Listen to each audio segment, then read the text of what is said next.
Yeah, ladies and gentlemen, welcome to round number 9 of the 2020 Ride365.com Nationals live here on Start Your Systems. My name is Kellen Brauer, bringing you guys the action tonight from Budds Creek. And we are very excited to bring you guys 3 rounds from the end. We have 11 rounds of this championship to do. We are on round 9 tonight, and we have a lot to talk about in this 250 division very specifically. So let's just jump into it, right? Shall we go into these qualifying times that were ran over the last couple of days? Payson Johnson, Colby Eaglin, Braden Carter, usual suspects up front. Tyler Lang, who has been battling for the points lead as well down there in 6th, but Nathan Print and Jacob Hubbard trying to play a little bit of a spoiler here tonight. So those low 2-minute lap times, those guys are going to be trying to match that pace here tonight, as it's going to be a very, very frantic race. Might be a difference maker in this season, this race tonight. But here's everybody that was 37 on back. Colt Hans on down would be heading to the Consolation race right now. I think obviously it looks like we're going to have one because there was a lot of people outside the top 40 that ran lap times. So we'll keep an eye on that as we load back into the server in a minute. But here is the point standings, and this is a big one tonight because this is going to go right into these final 2 rounds. You got to try to get a win here tonight, really, to establish yourself in this championship hunt down the stretch. Tyler Lang, 10-point lead on Payson Johnson. He has a 17-point lead on Colby Eaglin, and he has a 24-point lead on Braden Carter. So only 24 points still separating our top 4 in this championship with just 6 motos left to run. And it is going to be some crazy action here tonight because Budds Creek always does provide some really, really good racing on a really, really good racetrack. And again, just very excited to bring you guys all the action here tonight. Hope everybody is doing well wherever you are tonight. Got a lot of live viewers already hanging out in chat. Good to see everybody. Good to see the familiar faces that we have here. And yeah, it looks like we're probably about to jump into the Consolation race. These guys are going to be going 4 laps, and the top 4 riders will go through into the motos. Again, this is everybody 36 and up in qualifying has already actually qualified for the motos, so there's no difference there. Those guys are already seated in, and they just basically get to sit here and watch this Consolation race happen. Consolation races consequently are one of those races that really you wouldn't think a lot of people watch it, but basically everybody that's in the server is watching it because they're getting ready for their motos, and obviously we're watching it here on the broadcast. So this is actually kind of a big deal for some people to try to make it into the motos, and it looks like we have about 12 guys here that are going to be in this Consolation race. And hold up, wait, Tyler Lang is in the Consolation race? Oh, wow. So he missed UID grab, apparently, is the word in chat. Thank you, Zips, for the explanation there. I guess he missed UID grab, so they're going to add him to the lineup and have him try to go through out of the Consolation race. So drama already, as we are going to have a title contender have to fight his way into the motos here tonight at Budds Creek, and this is going to be something to watch. Of course, Tyler Lang, I think, probably considers himself one of the better guys. How about this, by the way? Big shout out to Race Factor Gaming track crew. They started using the new flaggers and 30-second card holder that you can do since JLV updated the game recently. A new snapshot dropped very recently, so cool that they have already added that into the game as we're off and running here. Consolation race at Budds Creek. Big crash going into turn 1. I think that may have been Kyler Hockey going down. Around the outside, though, it is going to be Nick Tomasunis, who always gets really good starts in these Consolation races. He's going to grab the early lead. Tyler Lang peeks down the inside. And it will be Tomasunis trying to follow home Donovan as they cross finish line jump on lap number 1. Remember, only 4 laps. So that was 1 lap right there, that quick corner. And now really only 3 laps. It's basically a 3-lap race, if you will. Getting update in chat as well from Moto Sun, which is Joseph Pilsner, that Lang was actually in the wrong server for UID grab, which I think, I'm not 100% sure on this, but I believe Lang and a couple other of the contingent raced the EU series, which is ran in an EU server. So maybe that's what he was loaded into. It happens. I've been loaded into the wrong server before as Tomasunis goes down. Lang kind of plows into him, but continues on, and it's Donovan. Team washed up out front right now.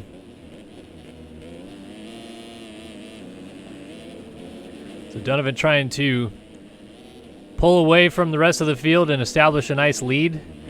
bigger your lead early on, the better it is for you because you're afforded the opportunity to have a fall-off crash or a mistake or two and still end up okay.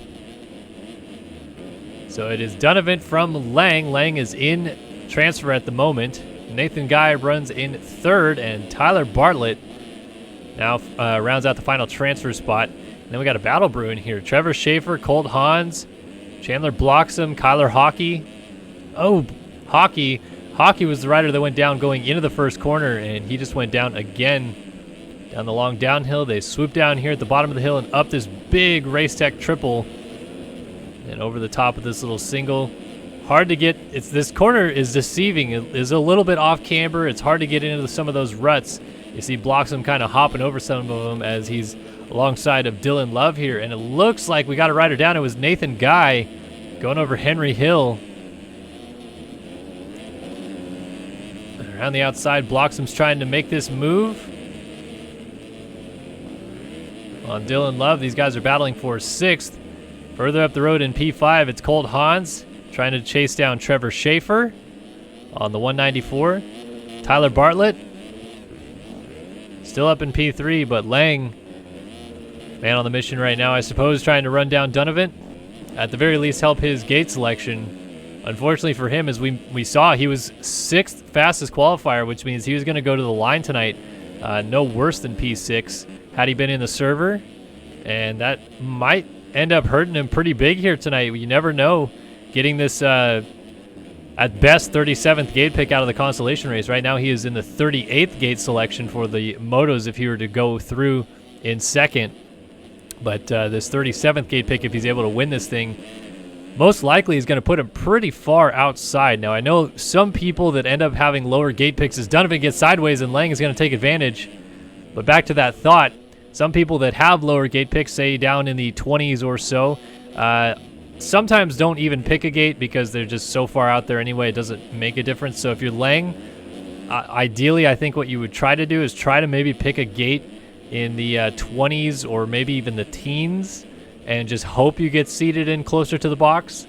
But in all likelihood, he's going to end up way outside. And this corner, this first turn here, is actually very inside dominant.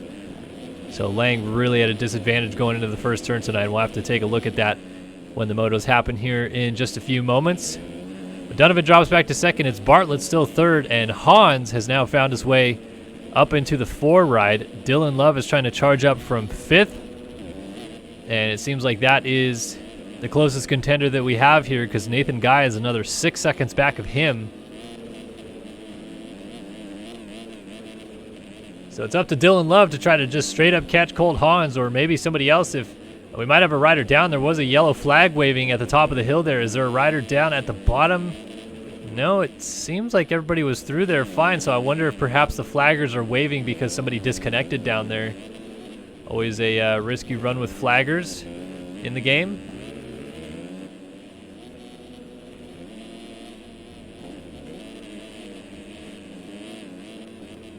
So it is Lang still leading.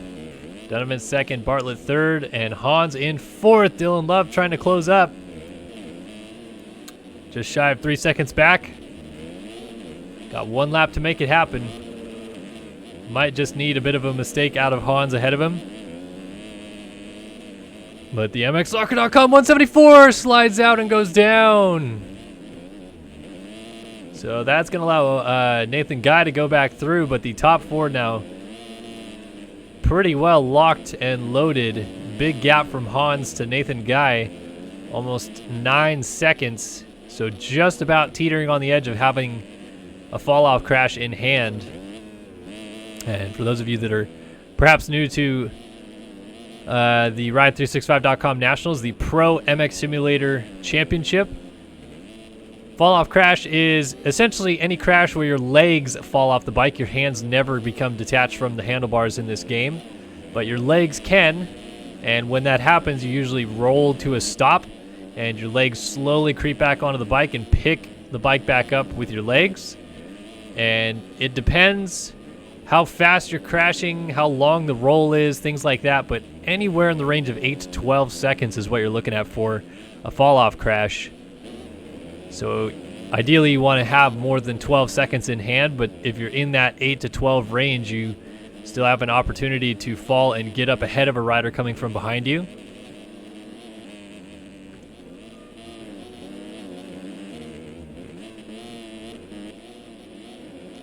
So Lang is going to avoid some early troubles here. Almost got himself in some big danger there by not being in the correct server at the UID grab. Still might have an uphill battle ahead of him here in the motos though, but at least he is going into the motos tonight, and that is going to be a huge breath of fresh air for Lang as he wins the consolation race. Nice little oppo whip for the 14 machine. Points leader in the consi. I can't remember the last time I saw that. And Donovan's going to cross the line second. Bartlett will come across in P3, and Hans stamps his ticket into tonight's racing with fourth. Nathan Guy, Chandler blocks him, Dylan Love, JT George, Kyler Hockey, Thomas Sunis, Schaefer, Smith not going through in this one. So we wait for Bloxham to roll us on home.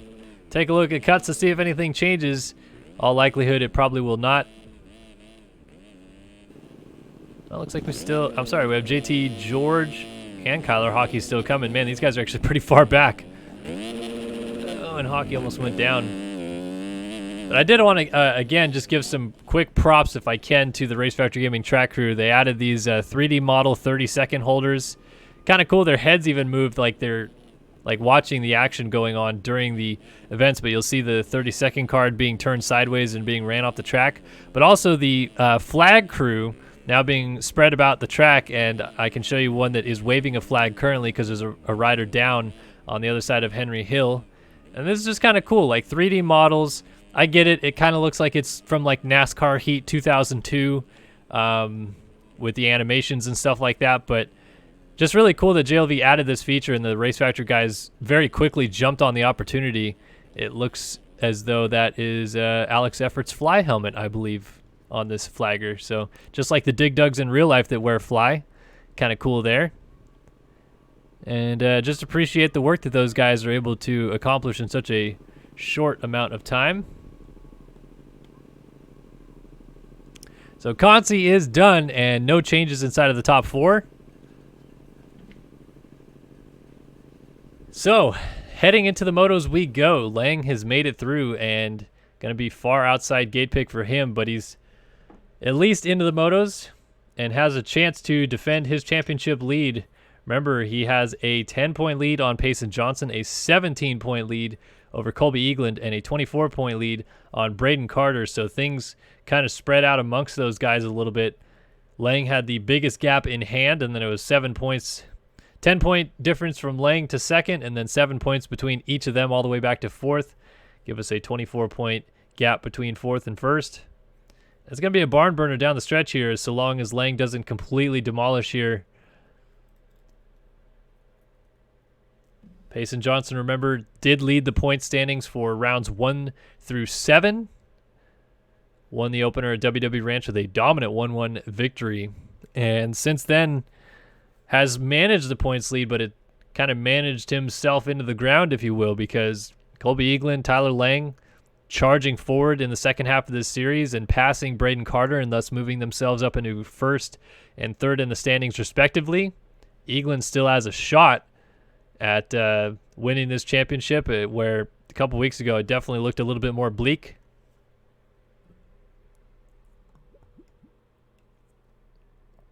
And Eagland has been riding very well of late as well, so going to be interesting. Who have we got here tonight, people?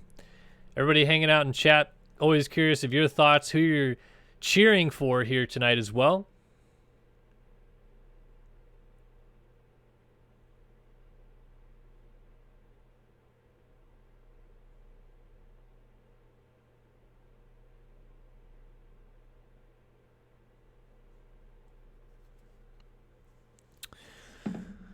Could it be any of our 4 title contenders, or could it be somebody else, a complete spoiler coming into play?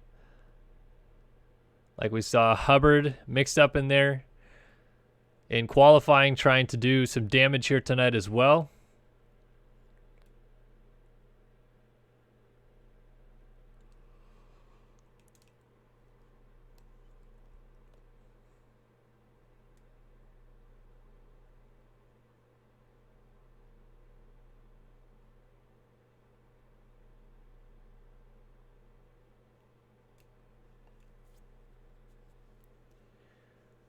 Aiden Beliveau wants to know what time it is for me. It is 5:48 currently. I live on the west coast of the United States. Scott Power Sports has got Atom for the win. We'll see Adam Holm coming up later on in the 450 division. Tanner Rogers getting the dub says, let me not botch this name. Kiki Miljkovic, maybe? Or maybe the J is silent. Sorry if I got your name wrong. I apologize. John Hall is rooting for Pedro, also known as Payson Johnson. Cale Braden is thinking maybe Nathan Prin could be a spoiler here tonight, the rider out of France. Scott Power Sports is on the T-Lang train.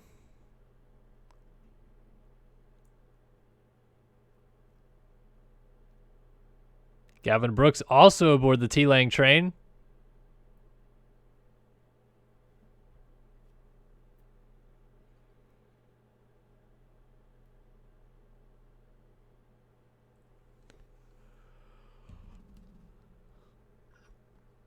All right, we're going to get loaded in any second now. It takes forever to load the bikes. Unfortunately, it has been hellacious with how many skins people have been sending me lately. It's like every time I log into Discord anymore, I have like 8 or 9 new private messages with like, hey, we're starting a new team for the last 2 nationals. Here's the 1 gig pack of all of our new team members. Please download. All right, cool. Can you tell me what team you came from so I can delete the other stuff? Ugh, ridiculous.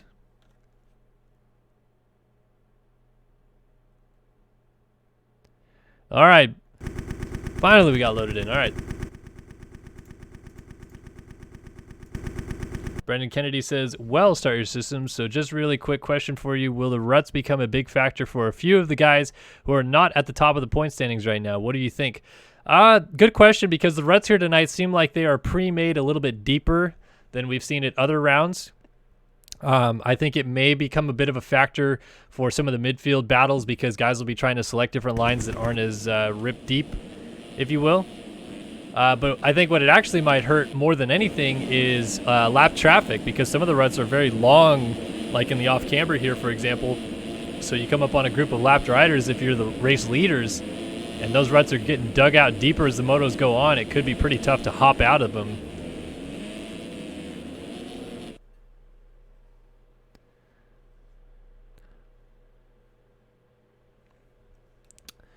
Alrighty, ladies and gentlemen.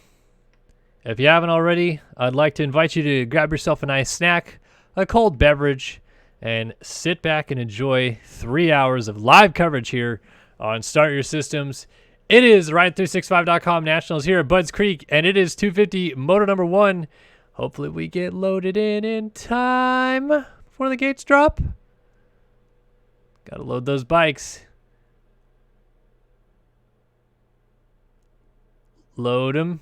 Quicker. Quicker. Oh, almost there. Done. Did I make it in time? Don't tell me I have to disconnect again. Oh, I made it in time. All right, sweet. All righty, ladies and gentlemen, boys and girls, 30 card is going to go sideways. The revs are going to go up, and we're going to be off and racing. It's the Budds Creek National in MX Simulator.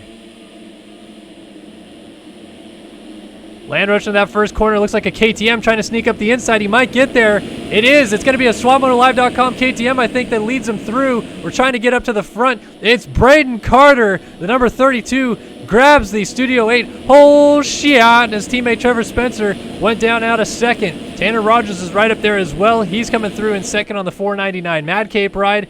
And Zoe Cross has got a good start. Thomas Wilcox, Colby Eaglin's at the front as well. I didn't see where Lang was, but he definitely was very far outside on the start. So hopefully for his sake, he was able to get around that first turn fairly clean. What a bonus, though, for Carter, though, to get the whole shot while some of the title contenders maybe a bit further down the field, specifically Lang, obviously, but didn't see Payson Johnson early on, and Eaglin looks like he was in about 7th.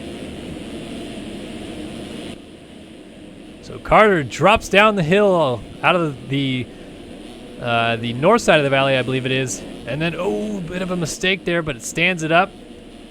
and still leads the way from Rogers. Shout out to Alex Efforts for his $5 donation in chat, saying his weekly YouTube premium membership. But of course, Alex Efforts supplying the cash money to those Studio 8 Hole Shot Award winners. So Braden Carter just found himself a few more dollars in his pocket after grabbing the hole shot here tonight at Budds Creek. So down off the top of the hill, first time, it is still Carter from Rogers, cross jumping down. Whoa, we got a rider going down, and the flagger starts a wave in his hand. Here is Johnson and Eagland. It was a KTM going down. I don't know if it's a Swap Moto Live KTM, though. Johnson around the outside of his teammate. Alex Kerr, I think, on the 352 is peeking up the inside of Eagland. And Dylan Long dropping down to the 250 class this week. He's got a good start. He's sandwiched quite literally in the Panini Motorsports team right now. Nathan Print in front of him. And then he has Eagland and Johnson tailing right behind him. So a good start for the rider out of Australia on the 117. Agris Sixna is waiting for those MXGP reviews, but he dropped off 10 euros in chat. Thanks so much for that, buddy. The MXGP review is coming. I promise it's going to be like an all-for-one of everything that happened in Latvia review. But quite honestly, it's been really busy for me these last couple days, and then my wife threw her back out last night, so I spent all day kind of taking care of her. Otherwise, I was actually planning on recording it today because I had an off day from work for once, but wasn't able to get to that. So they're coming, but I appreciate the donation nonetheless. It means a ton.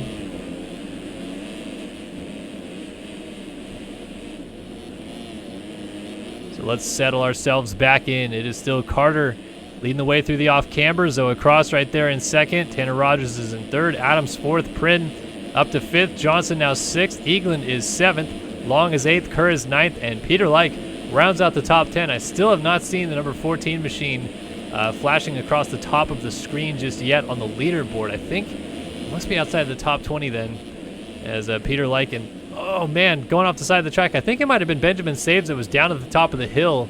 It looks like Lang is down in 22nd early on, so yeah, that outside gate pick really a factor for him.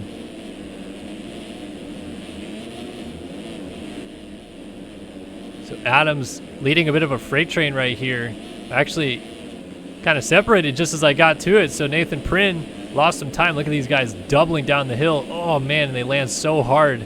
Trying to downside that little notched single there.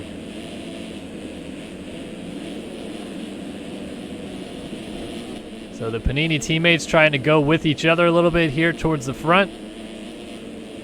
But it's still Braden Carter as he glides over Henry Hill out front, 1.3 seconds ahead of Zoe Cross. Like I said, Carter 24 points down entering the night. And, well, I mean, if it were to end exactly this way right now, that 24-point gap from Lang to Carter completely erased. It's a 25-point margin for taking the win. You get 25 points with Carter. But Lang outside of the points right now in 22nd, as we saw him, would not be scoring any points, although he is up to 20th now. So as it runs, it'd be a dead tie between them, but obviously a lot of racing still left to go.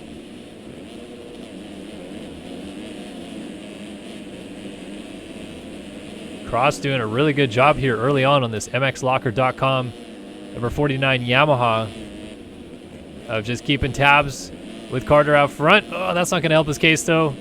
A little bit over the second from the inside rut and loses traction. So around the outside goes Trent Adams. And Nathan Print is trying to make the move as well. Tries to go up the inside. Cross around the outside, still holds it on, but Print is going to try to launch down to the inside of the corner here at the bottom of the hill.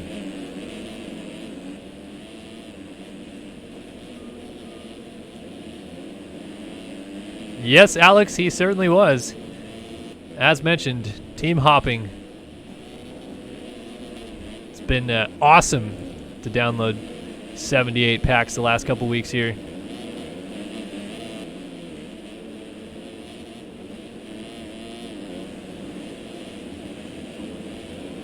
Oh man, Trent Adams smooth as buttered on that double down the hill. Zoe Cross just trying to keep pace with him.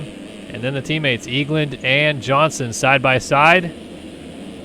Ooh, little flick there for Eagland. Nicely done. passed Pace and Johnson back, though, because Johnson had passed him. They're still bar to bar. There's going to be a drag race to Henry Hill here. And then Eaglin goes long off Henry Hill to this outside line. Johnson's trying to sneak up the inside. It's going to almost work out for him. Again, goes to the inside here as well. Eaglin's just trying to carry the momentum, but he's leaving the door wide open, and Johnson's trying to just show him a knobby or two. By the way, shout out Kyler Hockey in chat. He dropped off a $5 donation and says, more diapers again. Oh, is Eaglin lays it down sideways. But as I always mention, of course, I have a newborn daughter in the household now. And she actually just turned 2 months old yesterday. So happy 2 month. Oh, yeah, my wife called it a month day instead of a birthday. 2 month day to my daughter Holly. And yeah, all those donations going right to the diaper fund for her.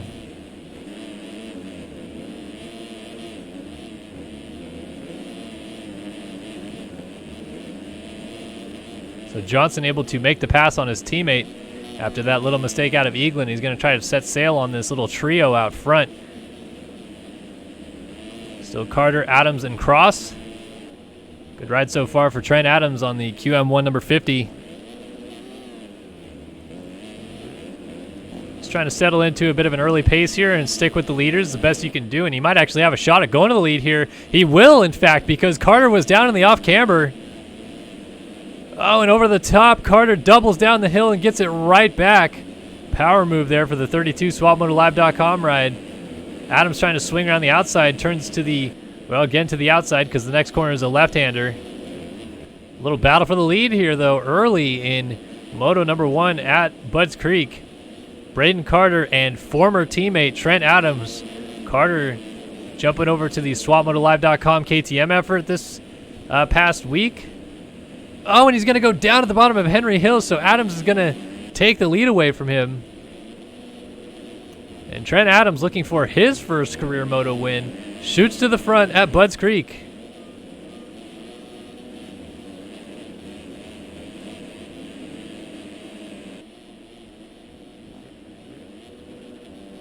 So it's Adams from Cross who's trying to go to the outside of Carter. Carter's still fending off the advances there. Oh, and Johnson, a huge crash. Tried to get to the inside there, and it looked like he may have just barely clipped a hay bale and over the bars big time. Fortunately for him, looks like he is still going to get going in fourth because there's a big gap all the way back to, is that still Eaglin? It is behind him there in P5, so Johnson basically just lost time there. But back to this little three-rider battle out front. 2 Yamahas and a KTM, but 3 different teams. Zoe Cross on the MXLocker.com machine trying to close it down on the 32 of Braden Carter.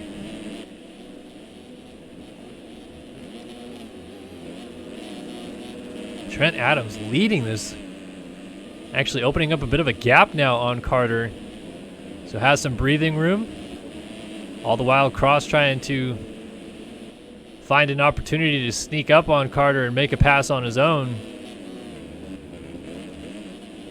This is where Carter lost the lead a lap ago, though. Just could not quite get the off-camber right. And now it's Adams' turn to blow it, so it's going to be Carter going back to the lead. You saw Trent Adams there at the bottom of the hill. Carter jumping down there. And there is Adams, who was in the lead for a moment. At least he led a lap. It's one consolation you can take away from it if that's all he's able to get out of this, but I think he is going to want to go back after these guys.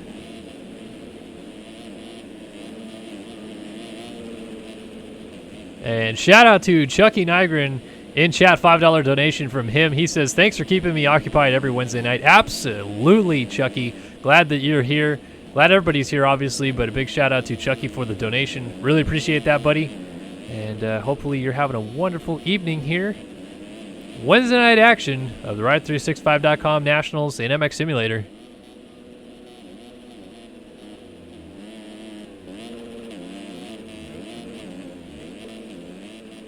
Cross getting a little sideways in the waves. To the finish line jump, losing touch with Braden Carter a little bit at this point, and then Adams. And of course, Johnson coming through. He is still in 4th after that fall. Colby Eaglin dropping down in P5. Then Nathan Prynne, their teammate, is in 6th. So it's Panini 4, 5, 6 right now. Alex Kerr, he's running in 7th. Thomas Wilcox is in 8th. Tyron Tomic runs in 9th. And Lang has crawled his way all the way up to P10 right now. So Tyler Lang doing a fantastic job laying down 207s, 206s. And quite honestly, not terribly far off of some of the lead group right now. In fact, he might have an opportunity to make even some more passes here. There's some stacking up going on right in front of him in these switchbacks. But from outside of the top 10, or outside of the top 20, I should say, to inside of the top 10 already for Lang. And not just 12 minutes into the moto. So he goes around Kerr, who is down there.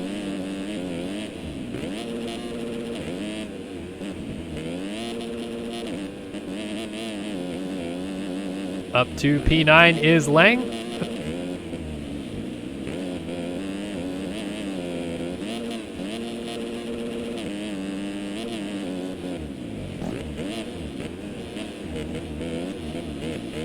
So you can see there's a little bit of a group right in front of him here. Looks like Wilcox on the TM Factory Racing number 27 might be the next rider right ahead of him. Lang trying to make quick work of these guys. Not electing to double down the hill like we've seen some of the other guys doing. Didn't quite get that corner just the way he wanted to either, but not losing too much time in the end. And you can see already, though, how much this track is wearing in. Some of the braking bumps and the deepness of the ruts really kind of finding its way into the racing surface. And again, if you're new to MX Simulator Racing, the track is deteriorating every single time somebody goes over a certain section of the track. So the braking bumps are getting bigger, the ruts are getting deeper. The only caveat to that is that the track refreshes every single moto. So after this 250 moto is over, they will reload the server once again to get the second 250 moto underway, and it'll be a fresh track again. So they always get a fresh track. It's not like the track is going to be completely plastered by the end of the day's racing. But at the end of each moto, you'll notice it's definitely a lot deeper than it was at the beginning. More 207s out of Lang. Still a second down. Let's do a lap time comparison, though. Carter out front, 2:03.3 his best, a 2:05.3 last time by. Payson Johnson just laid down the fastest overall lap at a 2:02.6. 6.9 seconds back of Carter, trying to close up now. Intense stuff out of Johnson. Adams was able to run into the 2:05s as well. He just did a 2:06.7, and it looks like he just got it from a crash. Colby Eaglin's down in the 2:04s. So Cross is also down in the 2:04s, but he just crashed. Tomic in the 2:06s, Nathan Prynne in the 2:05s, Wilcox in the 2:06s, and then Lang, of course, right off the back of this battle, who we were watching at the beginning. So this is a nice little four-rider train brewing here as Lang is caught Wilcox and Prynne, and he's going to get 2 spots for the price of 1 because Prynne went down. Wilcox avoiding him had to go to the outside, so Lang shoots up into 7th now. Next up, he's going to try to run down Tyron Tomic on the Connect Visual Aussie Lag 311. That's right, another rider out of Australia. By the way, I will say it's kind of nice to see some of the Australian influence of late, some of the newer faces that we haven't seen, because there was a bit of an outsurge, I guess, if you will. Losing guys like Craig Richards, Brady Stanley not racing as often anymore, and they were consistent threats from the nation from down under. Now we see guys like Tomic putting in good rides, and you see some others like Riley Hewen, and Clint Martin was another guy who was really strong in Supercross this year. So good to see some fresh-faced Aussies doing some good stuff.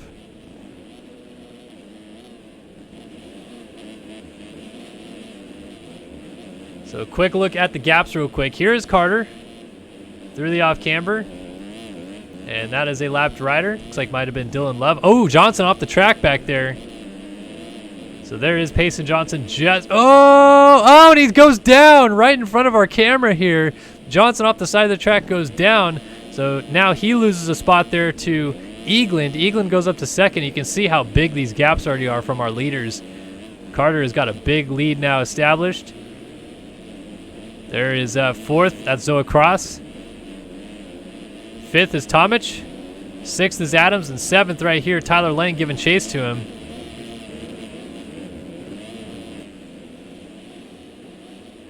And so Lang shoots around the outside of Adams. He's up to 6th, the 206.2, doing the very best that he can. Try to claw some really, really good points back in this championship fight after not starting off the day he wanted to be having. I'm going to go through that consolation race. The benefit of it, though, is that he should be granted a better gate pick for the second moto, given where he finishes in this first one. I think that's how they do it now. For a little while, it used to just be seeded out of qualifying / the consolation race, and it would be that gate selection for both motos, as Lang also went around Tyron Tomic, who is down, so he's up to 5th. But I believe now they also go off of your first moto score to determine that second moto gate pick. Battle for second is brewing. Payson Johnson and Colby Eagland going at it. Teammates. Eagland shoots down the inside of Johnson. Johnson had passed him back, though, if you remember, because Johnson was off the track. So these guys continuing their fight amongst each other. Oh, Johnson! Oh! Oh, and he's down! He almost 720'd out of it, but he hits the deck. So Zoe Cross goes by, but that is going to be all that is going through, because they, again, still have a pretty big gap established. So now it's oh, it wasn't Cross going by. I'm sorry. It was must have been Cross's teammate, perhaps Dylan Love.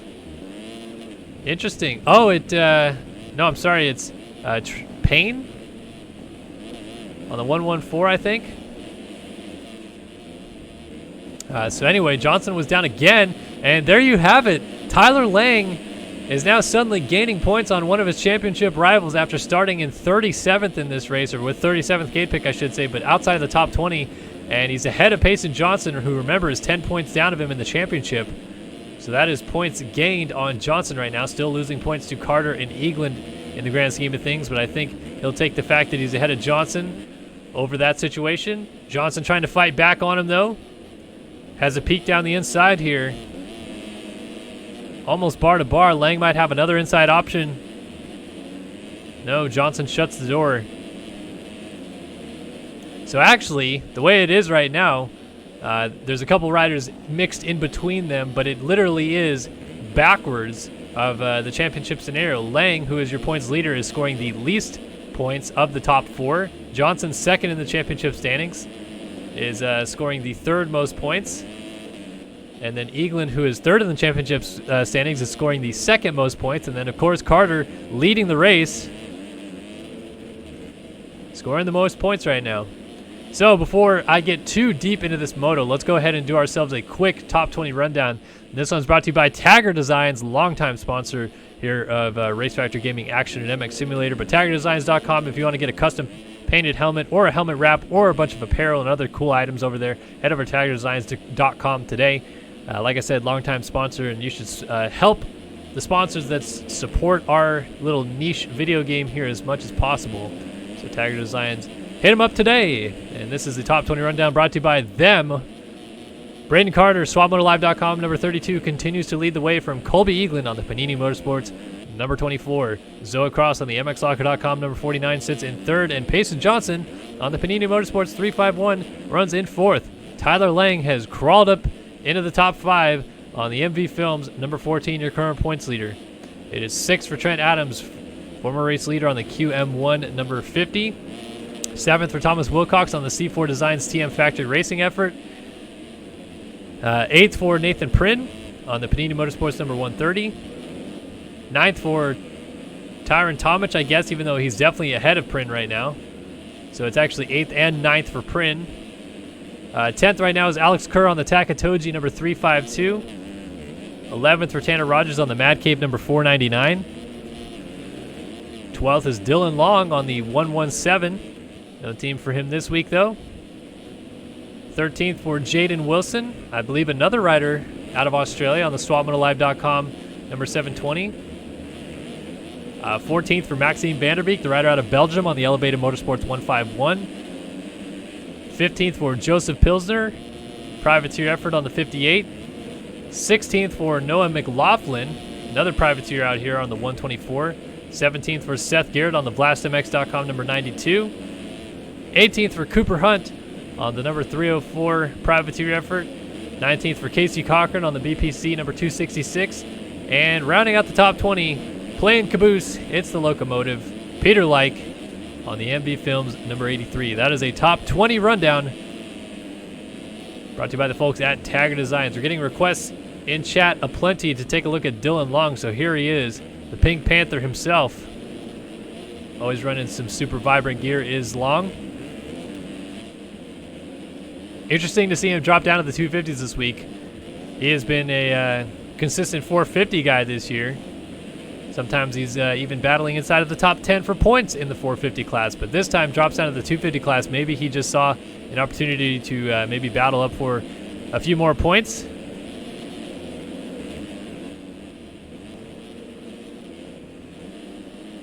So he's trying to sneak up inside of the top 10. He's got a little bit of a haul to do so, though, running in 12th. Got to catch the Canuck. Tanner Rogers on the Mad Cape number 499. Like the international flair mixed in through here. We got Tomic, the Aussie, Prin, the Frenchman, obviously Long, also Australia, the Canadian rider, Tanner Rogers, the Belgian, Maxime Vanderbeek. Cool to see all the nations represented. And at some point, I believe this year, we will also have an MX Simulator of Nations go off, even though there will not be a real-life Motocross of Nations this year. Usually the MX Simulator Nation of Nations happens in this game.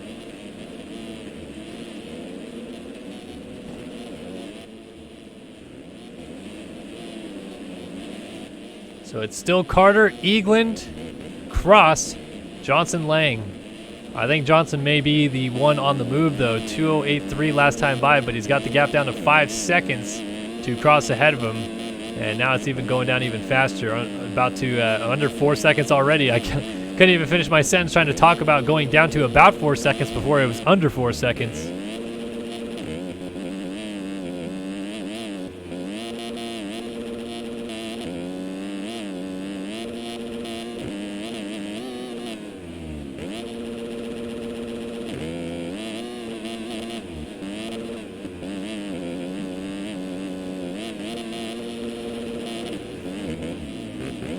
.6 seconds, so that gap's still steadily coming down, slowly but surely. We got almost 24 minutes complete in this thing.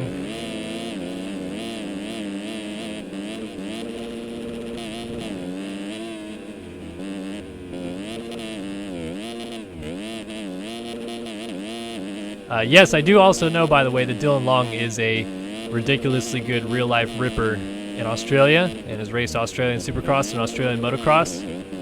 I'm well aware, but I try to divvy up the factoids about some of these guys. I don't like trying to repeat the same thing. I've mentioned Long is a real-life pro a couple times, but a new tidbit about him is he's trying out the 250 this week, something he doesn't always do, so cool to see him changing it up.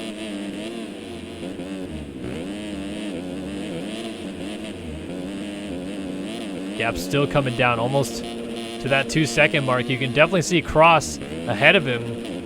Johnson just laid down a 2:04.4 last time by.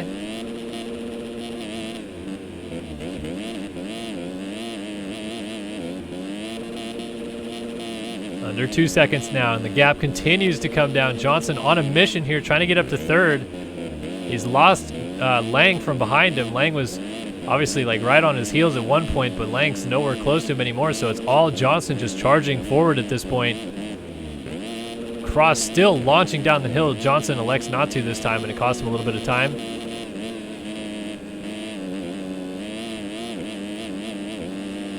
Just riding that rear wheel all the way up to the Race Tech triple. Scrubbing over the top of the hill there.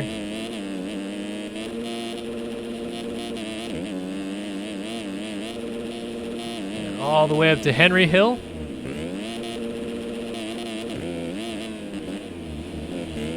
Great onboard action here, though, with Johnson. You can see where the lines are developing at, what lines these guys are trying to take. All the while as he catches Zoe Cross for a podium spot, potentially. Oh, that's not going to help, though. Big kick.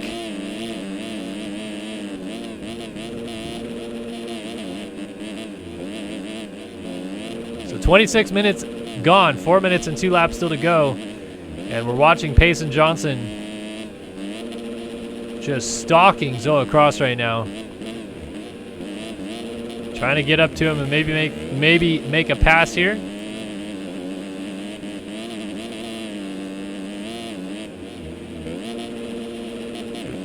Oh man, sideways.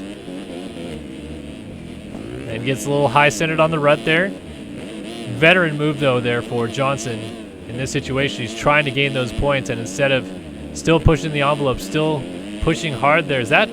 No, I thought it might be Carter in front of him now, but it's actually a lapped rider on the SwapMotoLive.com KTM. It may have been JR Reyes on the 552. Didn't quite catch the number.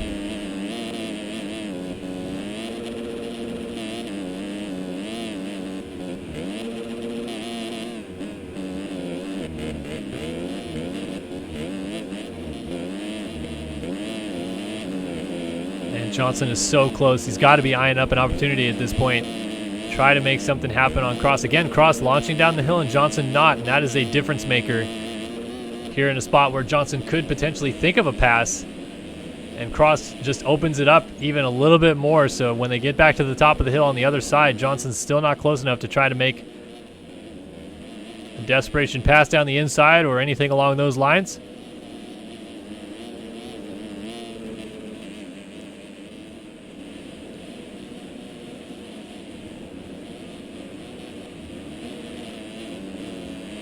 Oh, mistake for Cross, and Johnson had an opening there momentarily, but Cross able to get back into the line and hold it. Rider down, looks to be a lapped rider though. Didn't quite catch the number, but it was a Honda.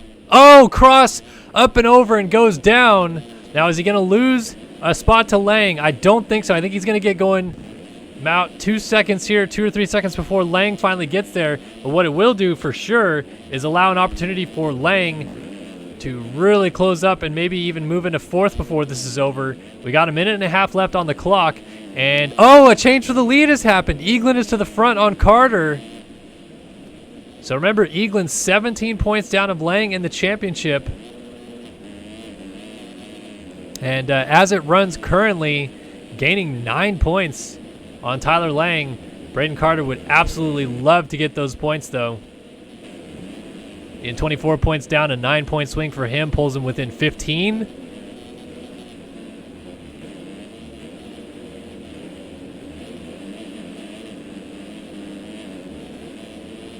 So can Carter fire it back up a little bit here and go after him? Curious of the lap times as well. I wonder if Eaglin has just been straight up catching him. 207.1 to a 214.3. That's not going to tell the whole story because Carter clearly must have had a problem.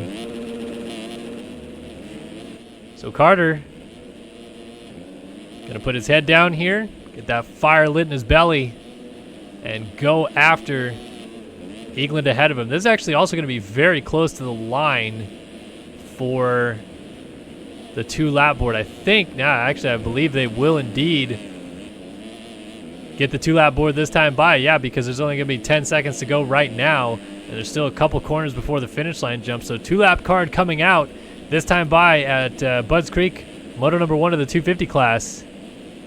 30 minutes have gone, and almost nothing between our two leaders out front. Jaden Wilson looks like he was down. Eaglin and Carter set to battle it out for the win here. They got 2 laps to figure it out.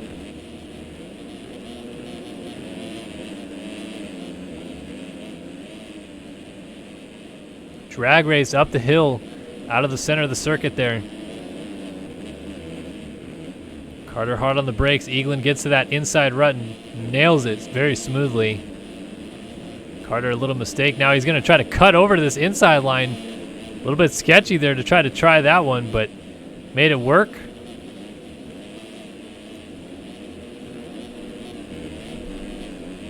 Still just trying to close that gap down ever so slightly if he can on the 24 of Eagland. Put the pressure on him, maybe make him think about it.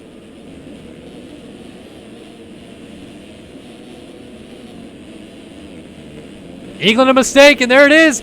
Carter's got the line, and he's got the lead. Carter back to the front. Can Eaglen respond now? We got some lap traffic really mixed in here as well. Dylan Long off the side of the track on the 117. Does he know Eaglen's coming down the hill? It looks like he does. And Eaglen tries a different line, and it works because Carter went down. Carter slides out, going up the uphill triple. And Payson Johnson absolutely ripping from third is suddenly potentially in it with a chance.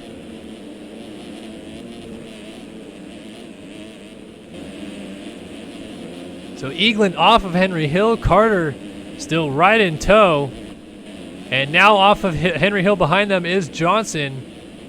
Johnson throwing caution to the wind here, trying to catch these guys. 2:03.8 to the 2:06s these guys ran last time by.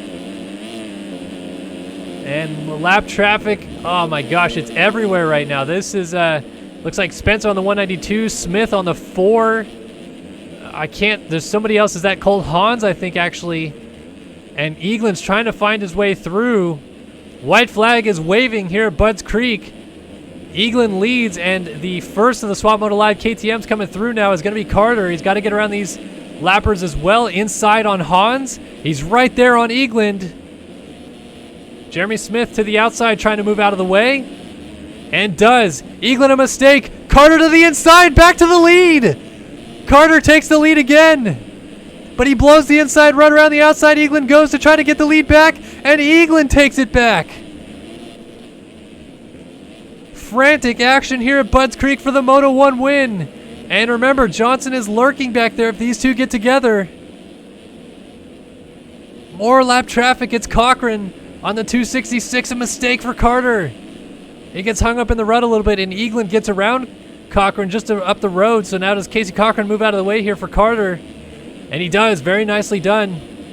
And just allows these two to continue their fight. Outside for Carter, inside for Eaglen. He's trying to defend, and Carter goes over top and takes the lead. Carter jumps over top of Eaglen to get the lead back again. Incredible stuff. So Eaglen has got to fight back once more. Dropping down the hill to Henry Hill. They've only got about 5 more corners to try to settle it out.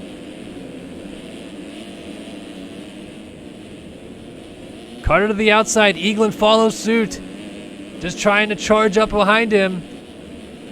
I didn't see a flash of green, so I'm not sure Payson Johnson's still close. He's 7 seconds back, so if they get together again,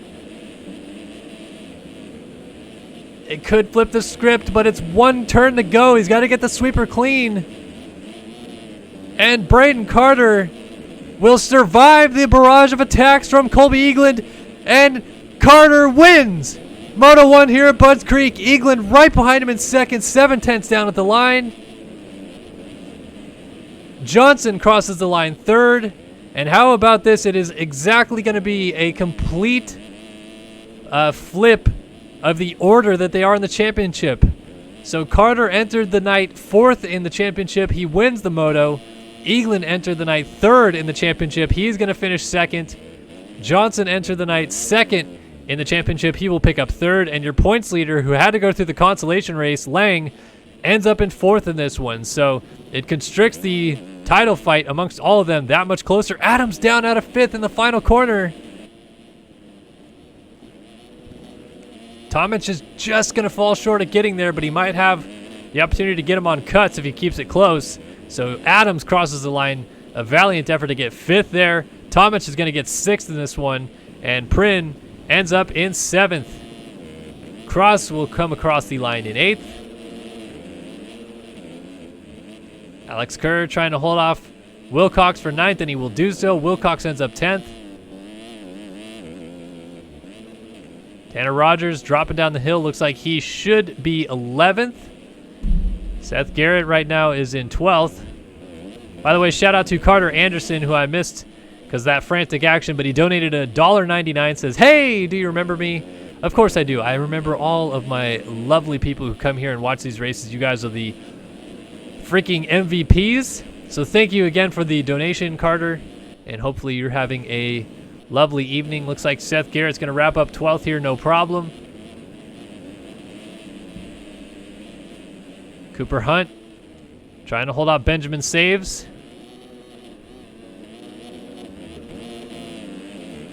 Rider down before the finish. That is a lapper, and Saves is trying to close up. It's going to be close. It's a drag race to the line. Oh, .023. Benjamin Saves gets 13th by 2/100ths of a second. Hubbard crosses the line 15th. It was 16th for Pilsner, 17th for Phil Bull, 18th for Ethan Gerst. And McLaughlin is down, but he will get 19th as Casey Cochran was the first man, a lap down in 20th. And we will wait for cuts to determine. Oh, Cochran loses the final points paying position on cuts. And instead goes to Trevor Spencer. Let's see anything else changing here. Ooh, it looks like Cooper Hunt got back around Benjamin Saves on cuts. And that was it. Everything else stayed the same. Wow, even our leaders had no cuts between them, so it stayed the exact same. 7/10 of a second is all it took for Braden Carter to win Moto number 1 here at Budds Creek. Wow, what a crazy race that was. And a quick intermission here for us. We are not going off the air, though. This is where I sit and respond to any questions that you guys have in chat. Looks like we have 190 viewers here right now, which is awesome. Thank you guys so much for being here. Really appreciate it. And if you guys have anything you'd like to talk about, ask me right now. I'm sitting here, and I'm ready to answer some questions from you fine people.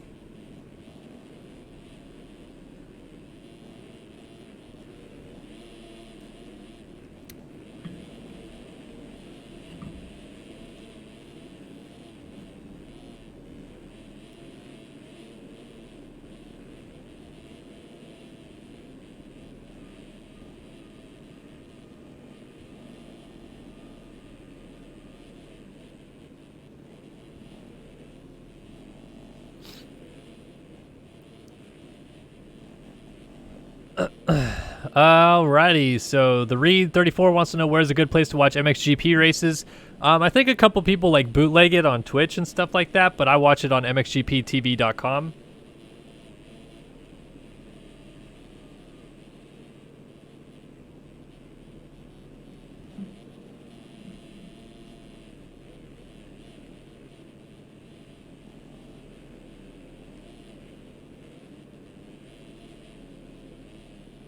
Danger Zone 12 says, Kellen, if Alexis Leclaire wins this outdoor title, which would be his 4th, would you say he is better than Jesse Mullins? Danger Zone, I would say that Leclaire is better than Jesse Mullins already because he has Supercross titles. When we did the top 10 MXS players of all time, Leclaire did not have a Supercross title to his resume, but he did have an outdoor title at the time. Now, obviously, as you say, he's a 3-time outdoor champion and a 2-time Supercross champion, right? Or a 1-time Supercross champion. So, yeah, I would say that you have to put Leclaire ahead of him.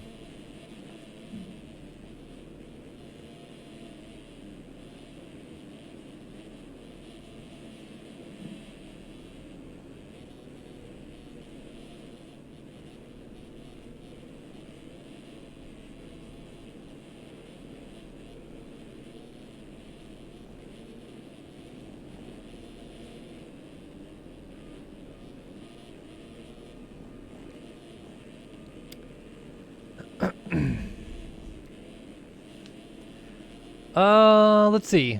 Small Petty Boy Xbox wants to know, is there anyone from the UK racing? Yeah, there's usually a couple. Owen Hillman, Jack Gatland. Can't think of anybody specifically tonight that is racing in this 250 division, but I think there might be some in the 450 that race in a little bit. Jack Clancy wants to know, do I stream EMF? I do not. Shadow Griffey YT wants to know, how can I join the races? Head over to racefactorygaming.com. Get involved today, and you can get yourself a license and race the Amateur Series or the EU Series or the Pro Series if you get a license to do so. Alex Effort says, if you had to pick between the two, would you favor Zacho or Marvin for the championship? I did talk about this a little bit in my review video on Tuesday, but I think Marvin is a bigger story than people are making it out to be. Dude looks really good through 2 rounds. I know they're mutters, they're not heat races, etc., but His fitness seems like it's there. Obviously, he hasn't lost the speed. And in my opinion, I feel like Marvin already should have a 450 championship, whether it be Supercross or Motocross. He just has had little nickel and dime things that have left him without a title to this point. So this is one of his best chances. If I'm picking between Zacho and Marvin with 19 points between them with 7 rounds to go, I'm picking Marv. But you can't count Eli out, obviously. So Zacho's doing great. He's one of those confidence riders. I think he will be a title threat to the end here. But he's never been in this situation on a 450 before, whereas Marv has taken titles down to the very last moto on a 450 or in Supercross down to the very last race as well. So, Ethan wants to know, what's your opinion on Erode? Should they do more pre-made or Erode? I think Erode is fine. I think some people saying that it's, garbage this year or whatever. I mean, it's just, you have to adapt to it. I mean, I understand that in some tracks it's harder to see and stuff like that, but I think the Erode system works totally fine in my opinion. I haven't raced it professionally, so I can't swear to it being awesome, but I don't mind it one bit.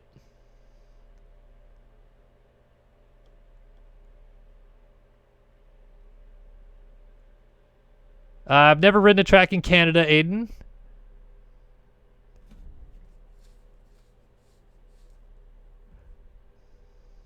Kyler Hockey wants to know, who do you think will be consistent Moto 2 and win? Well, I think Lang's going to have a better gate pick, so I will say Lang wins because I think he's going to be fired up. Jack Clancy wants to know, how much do you play MX Sim? I don't play it very much at all really anymore, unfortunately. I just am too busy, being a dad and everything like that. So, but I used to play it a lot. Just don't play it very much anymore. Will93 wants to know, isn't Wilcox British? No, Thomas Wilcox is from, I think, Pasadena, California. He lives pretty close to me. James Wilcox might be British, but I don't know if James Wilcox is racing this one. Small Pity Boy Xbox wants to know, when is the next race? It's coming up basically right now. The parade lap is rolling off the gate. Do you think the 450s will quad the uphill like in quali? I have no idea. I haven't even seen it in qualifying, so I really have no idea. Danger Zone 12 wants to know, Leclair, greatest outdoor rider if he wins the title this year, which would be his 4th title. Yeah, I think so. I think you would have to say so because I think Jesse was the greatest outdoor rider of all time, but Leclair, Moto wins, stacking up, titles coming, stuff like that. I think you'd have to put him up there. By the way, I think that's Alexis Leclair that donated that. I honestly can't see the whole name for some reason. But thank you for the €20 donation, Alexi ... He says, thanks for being you. I think it's Leclair. I don't know for sure, but if it isn't Leclair and it's just Alexi something, thank you again so much for the donation. I really appreciate that.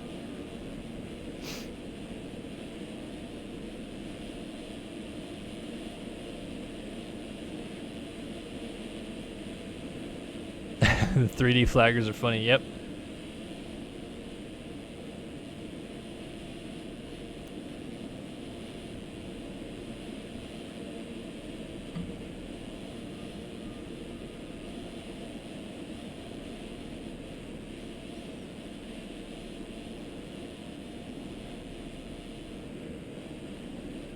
Well, thank you, Leclair. I appreciate that. You almost make me feel bad that I had so many people come to your old video of me taking you out to complain recently. But I didn't send them to complain. I literally just told the story as I remembered it, and I guess some of them said that I went and looked at the comments on that video, and I was like, come on, guys. Water under the bridge at this point. I don't hate Leclair at all. So, still funny, though, to see how many people went to that video and were just ripping it to Leclair a little bit. Oh, man. But thank you so much for the donation, Alexis. And good luck in your chance at clinching the championship tonight. Well, actually, I don't think you can clinch the championship. You need to be 100 points ahead, so not sure if you can. All right, folks, it is time to go racing in 250 Moto number 2 here at Budds Creek. 30 card goes sideways, running off the track they go, and the revs are up, and the gate is down at Budds Creek. Land rush into this first corner from the outside. Coming in was a Honda. Lang again had a terrible gate pick, but he actually came out pretty well this time. I think he's going to be outside of the top 10 though or so. Payson Johnson, Studio 8, whole shot in moto number 2 as he leads away. Trevor Spencer, another good start. We got Tanner Rogers up front, Trent Adams, Jaden Wilson's got a good start. Saw some riders going down, but it looks like Lang and pretty much our title contenders look to be unscathed. I didn't see, is Carter there as well? Can't find him. No, it's Jaden Wilson. So I don't see Carter just yet. I didn't see Eagland yet either, but Johnson's got a good start.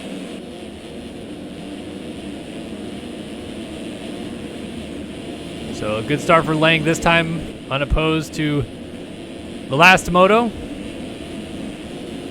Johnson leads here early though, and that is going to be huge.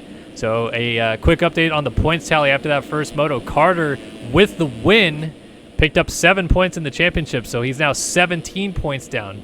As it was Eagland who finished second, he picked up 5 points in the championship, so he's now 12 down in the championship.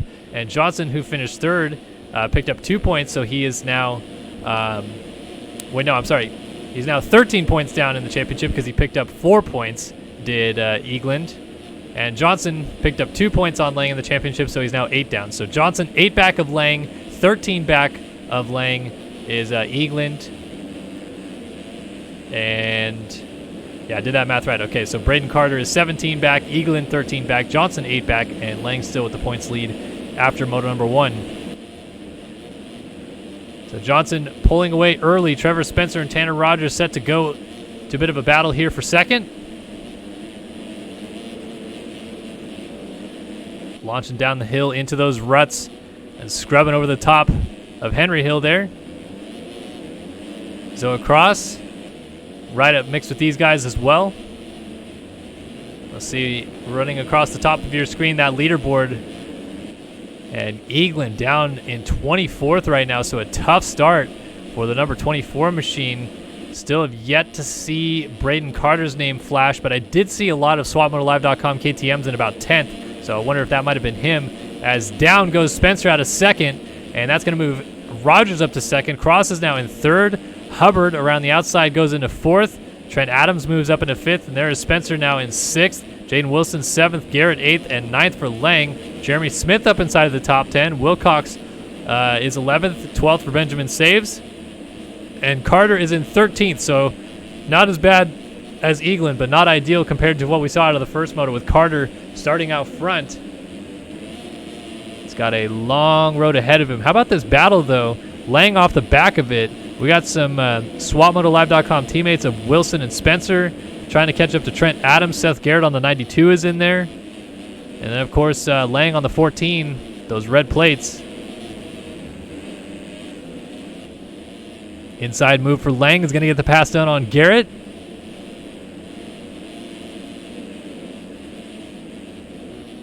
Oppo Scrubs going up the hill. This track actually doesn't super provide a lot of opportunities as Jacob Hubbard goes down. But this track does not provide a ton of opportunities for dualies, unfortunately. Love me some dualies. That's when two riders side by side throw big whips.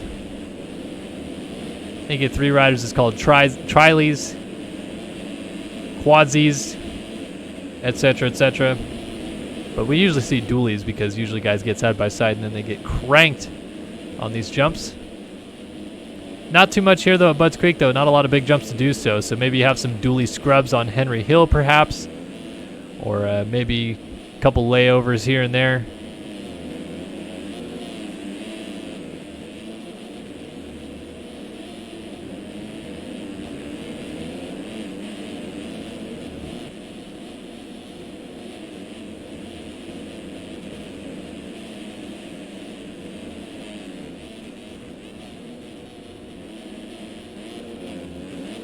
So, lap number 3 is in the books. On lap number 4, it's still Johnson from Cross and Rogers.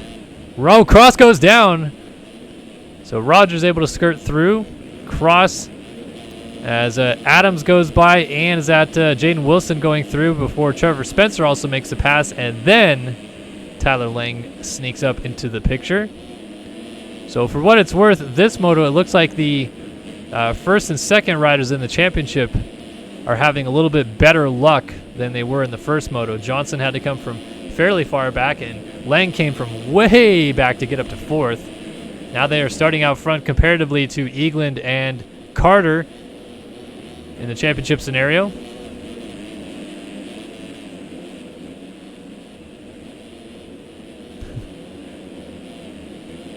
It's quad-Zs, not quaddies.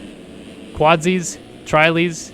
I guess it could be quad-Ls, but quad-Ls sounds weird. I didn't write the rule book on dualies and tri-Ls and quad-Zs, all right? Mike Owen, legend that he is, 2012 250 outdoor champion in this game. He was the one who I learned the way of the dualies from. Whoa, riders down. Zoe Cross and Jaden Wilson both hitting the deck.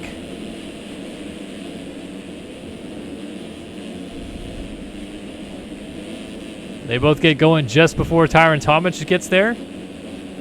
Riley Hewen, Jacob Hubbard, Seth Garrett, and then Colby Eagland coming up the hill. So we've lost Braden Carter by the looks of it. Where is he now? Maybe I already saw him and I missed him. Must have gone through in that bit of a chaos that we saw with those guys down. Yeah, he did actually. So Carter able to make up some passes. He's actually not too far behind Lang now. And this is Lang trying to get around Trevor Spencer for fourth. So Carter already up to sixth. And I think when we saw Eagland, he was in about 14th or so.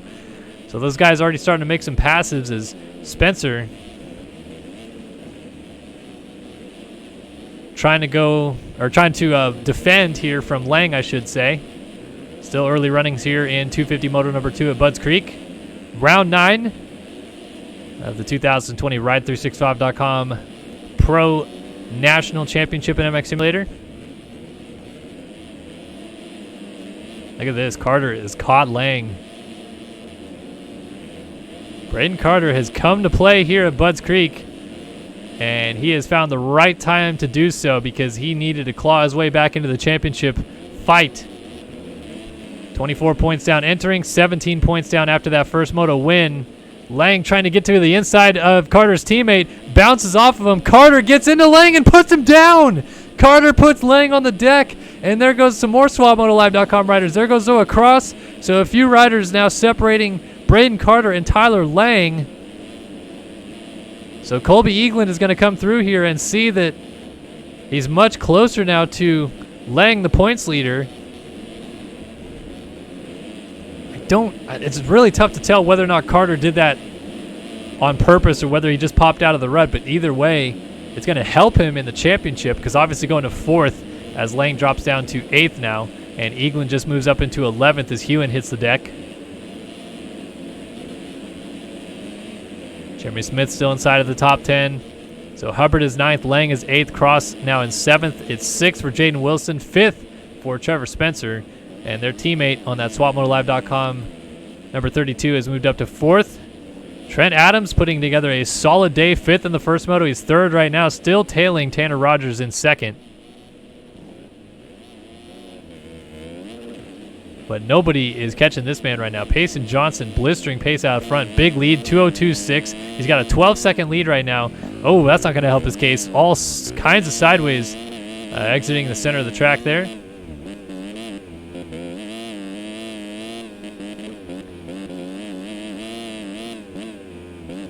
So let's see that gap. It's going to fluctuate down just a little bit, but it still remains at about the 12-second mark. And Johnson might already have the opportunity to try to put this thing in cruise control about 10 minutes into this moto. Big gap. No title contenders immediately behind him.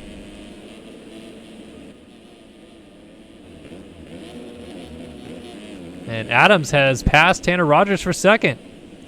So Trent Adams, maybe after this QM1 team lost Braden Carter to the SwapMotoLive.com effort, they picked up the pace in their own right, and Adams has found a new groove this week.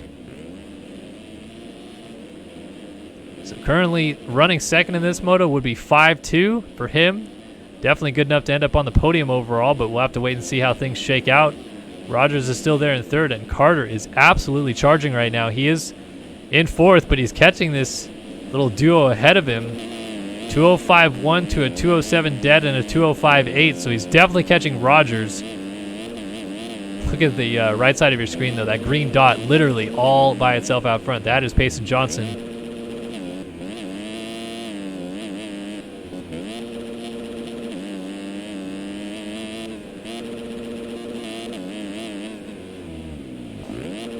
So Carter doing everything he can to close it down. Then it's Cross in fifth, Wilson in sixth, and Lang has got around Trevor Spencer for seventh.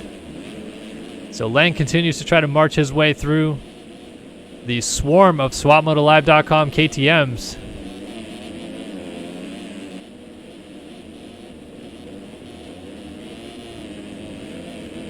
And remember, Lang and Spencer were the duo that got together before Carter cut across the track to take Lang to the ground. A little bit of a maybe payback for Lang bouncing off of Spencer, who is Carter's teammate in that situation, but obviously I think the championship implications there was more what Carter was going after with putting Lang on the deck.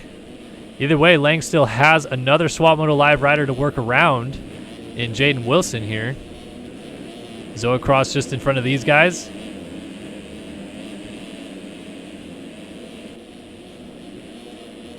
So Lang just trying to make some quick, smooth passes here. Doesn't want to spend too much time dealing with these guys. Might be trying to size up a couple different options on the track that he likes for passing opportunities. Tell you what, though, he is pushing Jaden Wilson up to Zoe Cross. So this is very quickly turning into a three-rider battle instead of a two-rider battle. Oh, and Wilson goes down. Rogers has to avoid him off the outside of the track. I'm sorry, now Rogers Lang. Getting mixed up by looking at the leaderboard. Should stop doing that, Kellen. Around the outside of Spencer trying to go is Jacob Hubbard, but Lang able to make a pass. He is up to sixth now. Going to try to go after Zoe Cross. Then Spencer is in seventh, eighth for Hubbard, and Eagland now finds himself in ninth. So remember, Eagland 13 points down of Lang. At the moment, he's only losing 3 points, though, because once you're outside of the top 5, it is only single points splitting each position. So it's not the end of the world that he's 3 spots behind Lang right now, because he's basically kind of evening out, I guess, if you will, what happened in the first moto.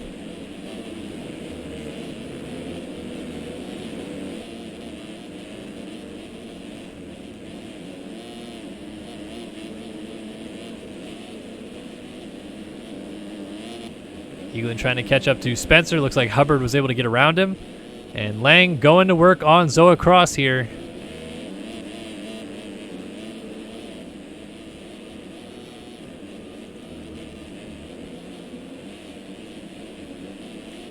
Little slideways there for Lang. 20-second lead for Payson Johnson out front. Nice, cozy gap. Carter still in fourth.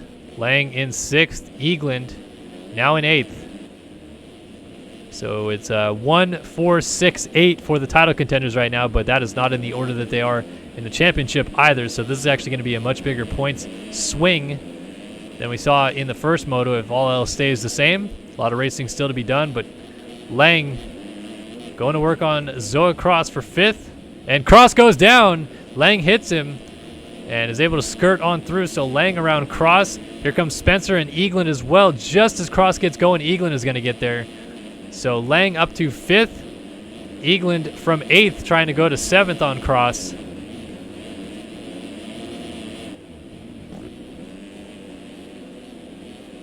Dropping down the hill, and Zoe Cross is trying to get back in the zone. Sometimes those little fall-off crashes are just nightmare fuel because you were in a zone, you were feeling the flow, you have a crash, and suddenly your focus is lost because you kind of get a little frustrated, maybe raise the heart rate a little bit. So to immediately pick it back up and get right in the midst of this battle sometimes is the worst thing that happens because you have to get right back in the zone as fast as possible. You have to kind of settle your mind back into it a bit. But Cross doing a fantastic job. In fact, passing Trevor Spencer. Zoe Cross, nicely done, up to sixth. Eagland peeks up the inside. Oh, there's some dualies. How about that one? Eagland tries to go far inside here. Almost some contact, but this is for seventh. And Eagland gets the pass done on Spencer, but it's not over just yet off of Henry Hill. Spencer trying to fight back. But Eaglin will control it. And continue on in his fight to get Zoe across as well. So these guys are continuing to just dice their way forward through the field. Picking off guys one by one. And speaking of another position trying to be gained, here is Carter catching up to Tanner Rogers for third. So Carter looking at a terrific points haul day and jumps to the inside and just bounces off of Rogers there. But he does complete the pass. Wow, power move there. Braden Carter moving up into third. Now puts him on a tie with Payson Johnson for the day. Johnson going 3-1 currently for the overall. Carter 1-3 for second. And, of course, Trent Adams splitting them right now. He would be going 5-2 for third as it sits. So Rogers back to fourth. Lang still coming down the hill here in fifth. Crosses sixth, and Eaglin is in seventh. So right now it is our championship contenders 1-3-5-7. And some spoilers in the middle here. Trent Adams having a great ride right now in second. Of course, Zoe Cross right ahead of Colby Eaglin here in sixth. And then Tanner Rogers is in fourth, as we just saw him get moved out of the way there by Braden Carter. And as a reminder, if you're just joining us, only 17 points separate the championship leaders as Lang goes down. And once again, Lang, your points leader, is scoring the least amount of points of all of his rivals, and he goes down again. So Spencer goes by. There goes Jacob Hubbard. Will he lose another position? No, gets on just as Tyron Tomic is coming down the hill behind him. So Lang drops back to ninth, and Lang would be picking up 12 points for finishing ninth. And he only had an 8-point lead on Payson Johnson, who is leading this moto and gaining 25 points. So he would be losing 13 points to Johnson, and Johnson would take over the points lead as it runs. Eaglin now shoots up to sixth, still working on Zoe Cross.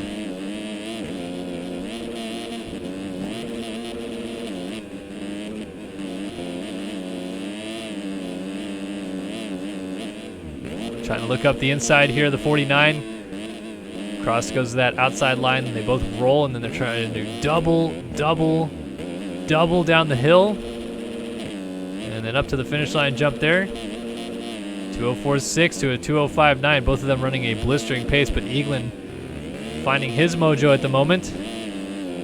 Good time to do so as well, coming up on the 18-minute mark of this one. So you got 12 minutes and 2 laps left. You got to put the focus down. You got to start making some passes. Get those points, as many as possible. And this is definitely not as cut and dry in the first, as we saw in the first moto, where your championship four were clearly the guys to beat and just made some quick passes to make themselves 1, 2, 3, 4 on the racetrack. This is a much harder workload for all of them, as Eaglin finally gets the pass done on Cross, who went off the outside of the track there. So Eaglin now moves his way up into fifth. Tanner Rogers is still all over Braden Carter. And it looks like Lang has dropped outside the top 10. Lang is now 11th. And that is going to be 10 points for Lang if he finishes there. So again, 15 points gained for Johnson in this moto. That would be a 7-point championship lead for Johnson in this one. Carter, who runs in third, he was 17 points down. But running in third in this one, he's going to gain 10 points on Lang and only be 7 down of Lang, which means he'll be 15 down of Payson Johnson.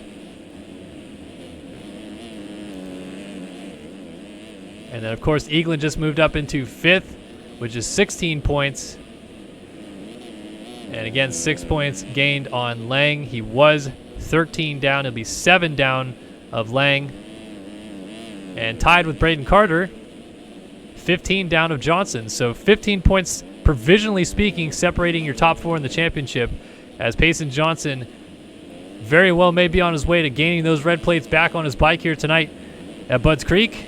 26-second lead, and unless Carter can catch and pass Trent Adams for second, this is an overall win hanging in the balance right now for Payson Johnson as well.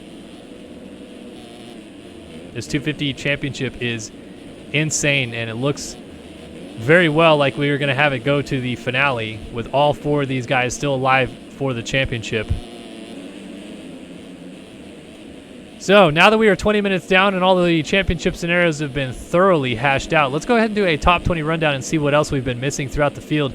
This one is brought to you by MXS Lobby, the #1 place to get yourself an MX Simulator server and host races yourself. MXS Lobby has been around for years, and they host servers through the Flowtech MXS.com servers. As you see, some of those servers pop up from time to time and host races. That's where they get them from. So head over to MXSLobby.com, and you can also race some of the events that they have. They actually host events through MXS Lobby as well, but you can buy yourself a server, set some races up, and have some good times with your buddies. They bring you this top 20 rundown, which Payson Johnson currently leads here on the Panini Motorsports number 351, trying to gain that points lead back. Trent Adams having the ride of all rides right now, maybe going to get on the podium here today. The QM1 number 50 machine sits in second. Third for Braden Carter, Moto number 1 winner on the SwapMotoLive.com number 32.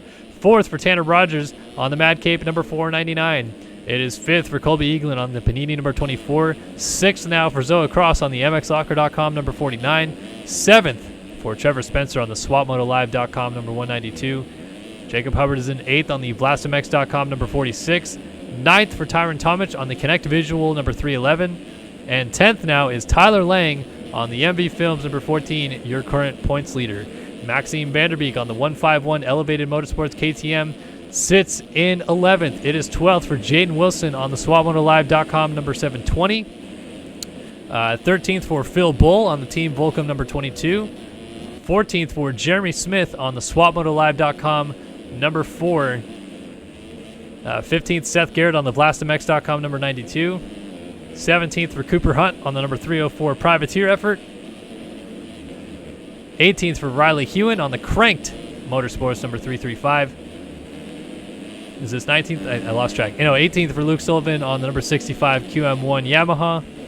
19th Dooley's Noah McLaughlin Privateer effort on the number 124, and 20th is Casey Cochran on the BPC number 266. That is a top 20 rundown here through the field, 20 minutes in at Budds Creek in Moto 2 of the 250 class, and that is brought to you by MXS Lobby here on MX Simulator.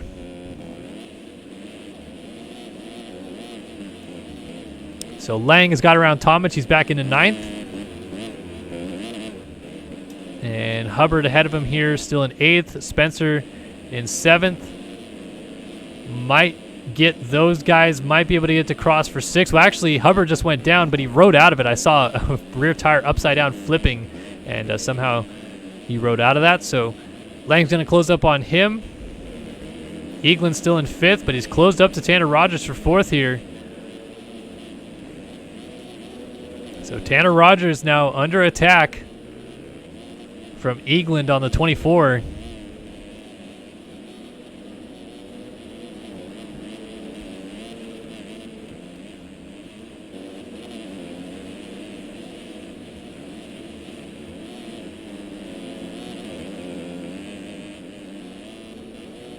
Can Eagland close up the gap on Rogers ahead and maybe make a pass to get up into 4th? He's still only 6 seconds down of Carter in 3rd, and Rogers makes a mistake. That is going to be the pass done. Eagland up into 4th.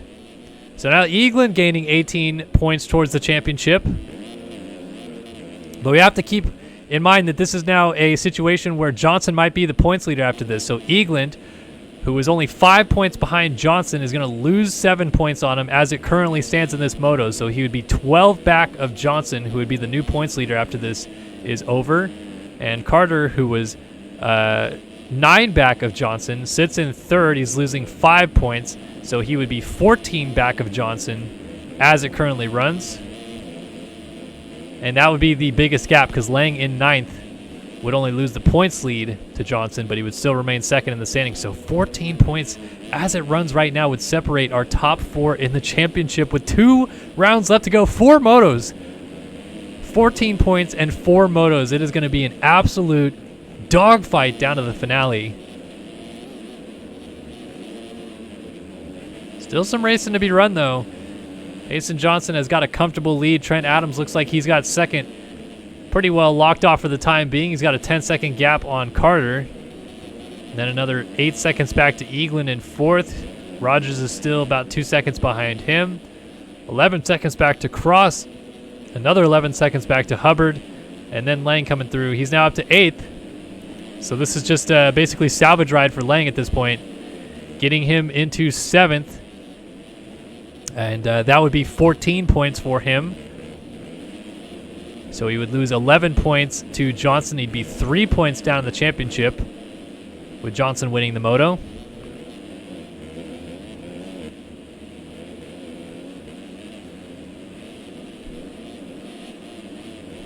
Of course, he's got to make the pass first to get up into 7th. He's still 8th right now. And 8th is going to give him 13 points.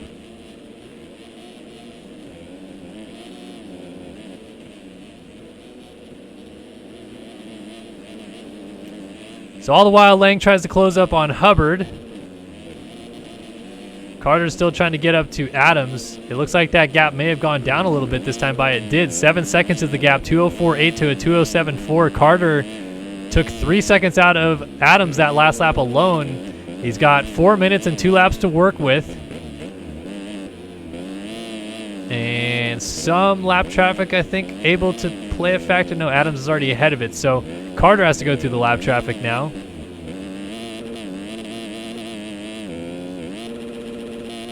Well, Ryder goes down in front of him, so that's going to make it easy. It looks like that might have been Cooper Hunt. Ooh, that's not going to help his case, though. Big swap.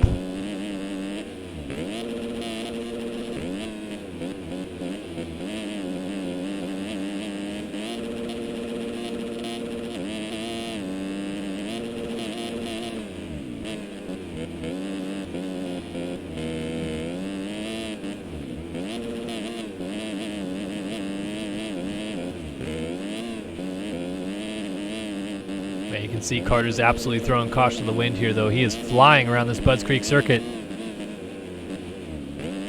Time winding down here in 250 moto number 2, and it's all about championship scenarios and how many points these guys are able to gain. If Carter can get Adams, not only would he close down some more points in this championship fight, and it would only be 12 points between the leader back to Carter, but Carter would win the overall today if he gets second in this moto. So this is a lot on the line for him to go catch Trent Adams, and again, just clawing away a big chunk of time down to almost that 4 second mark. It was 7 seconds when he started the lap, and it's below 4 seconds now. So again, gaining 3 seconds a lap.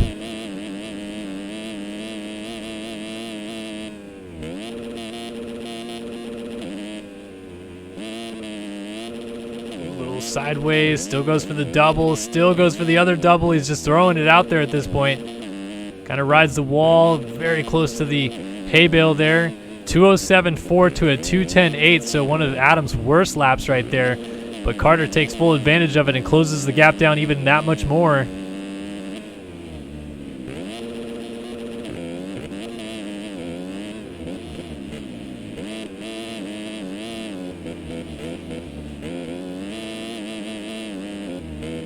Two seconds in and now between Carter and Adams. Oh, that gap is coming down quickly, under a second and a half. And you can very clearly see Adams just ahead of him. An overall win hangs in the balance. And an interesting championship dynamic as well. So Carter, as mentioned, he entered this moto 9 points down of Payson Johnson. So losing the moto and finishing second in this one for Carter would put him only, he'd only lose 3 points in this one. And there it is, Carter to the inside, gets around Adams and moves up to second. That is the overall victory right there for Carter if he stays in this spot. And he would only be 12 points behind Johnson, who we believe will take over the points lead. It kind of depends on what happens with Lang, but at least for right now, Johnson, provisionally speaking, is in the points lead. Adams drops back to third. He's going to have to try to regroup here. Eagland, we saw he's gone up to fourth. Can Eagland catch Adams as well? That would be something. Rogers is in fifth, Cross in sixth, and Lang has indeed got up to seventh. So now he's got to put his head down and try to go after Zoe Cross for sixth, which would save him. He'd get 15 points on the day. He'd only be 2 points back of Johnson when all is said and done. So 30-minute mark gone, and Johnson has already actually crossed the line. So 2-lap board coming out next time by for Johnson, but that means it's 3 to go right now as Carter checks in over the line. Adams still all hot on his heels. Eaglin kind of all by himself. Rogers, Cross, and then Lang.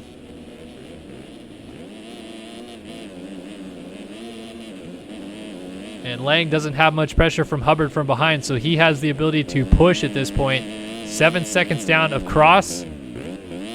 That's pretty much the highest he can hope to get at this point, is 6th, and only be 2 points down in the championship.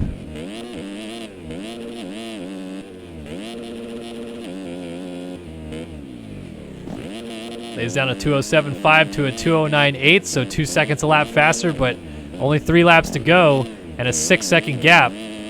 Do that math and it works out pretty much even, but I don't think that's exactly how it works in Sim. I don't think these guys do consistent laps, lap after lap, every single time.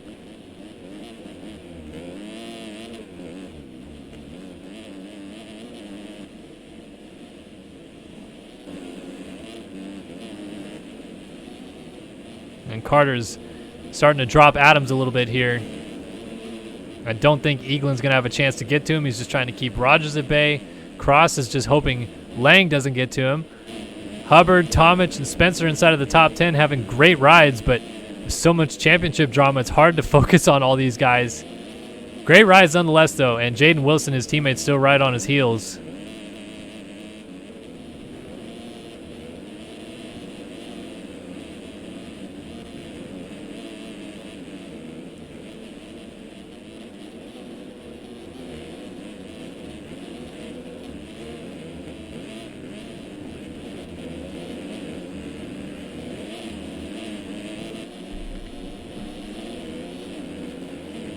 Wilson trying to hold Trevor Spencer at bay. Oh, rider down. That was their teammate. And Spencer just kind of bounced off of him. So Wilson able to go by. I think that may have been J.R. Reyes that went down. Not quite sure. Oh, Lang is ahead of Cross. Lang has gotten Cross. He's up to 6th. So that is 15 points gained in this one. For Tyler Lang, he's going to go 4-6 on the day. And when the dust settles, he will have lost the points lead to Payson Johnson by just 2 points. So the championship scenario, again, is as follows. Payson Johnson takes over the lead. He is going to be 2 points ahead of Lang. And let me make sure I'm doing this math right real quick. So Eaglin, who is in 4th, he's going to lose 7 points to Johnson this moto, but he was 5 points behind him. So yeah, Eagland and Carter will be tied for 3rd on 12 points behind Johnson.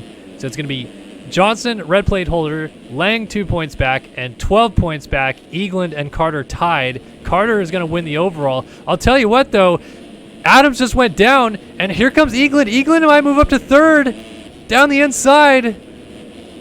It's a battle up the hill, and suddenly this battle for 3rd is hot and heavy. Eagland getting a little sideways. I think he got some rear end or front end lock there. So this would be 2 more points gained for Eagland in the championship. He would only be 10 points down of Johnson and remains solely 3rd in the championship. So the only actual swapping of positions as Johnson takes the white flag out front would be Johnson passing Lang for the points lead, but everything got that much more bundled up. It is now halved. It was a 24 gap between the top 4. It would be a 12-point gap between the top 4. Heading into next week's action, Eagland peeks inside of Adams, but just cannot quite get it there. Adams goes down, though. Adams is falling off the bike, and Eagland takes full advantage of it. So the question still remains, I guess, is Lang, if he could get to Rogers. Rogers is running in 5th, would pick up 16 points. Lang would only be 1 back of Johnson then. Oh my goodness, these scenarios are intense.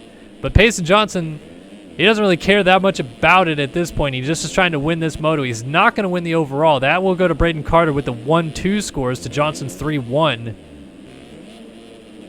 But Johnson, it looks like he will have those red plates back on his bike after losing them for 2 weeks to Tyler Lang. Pretty big statement right here in the second moto that Johnson clearly was not going to go down without a fight. Big Oppo whip up the Racetech triple. Clearly going to be excited about this one. A 30-second win. Whole Shots dominates this one throughout. And with it, he reaps the benefits. Going to go to the final 2 rounds with the red plate on his bike and a championship in front of him. Just needs to outscore everybody around him. And it's tough because it is going to be insane how close everybody still is in this championship fight. But it has been flipped upside down on its head today. It was much more spread out than it will be after this one is done. But at the very least, Payson Johnson has absolutely dominated here. Moto 2 at Budds Creek is going to go to Payson Johnson, taking the win. Tries to do a Monea front flip, doesn't quite get it.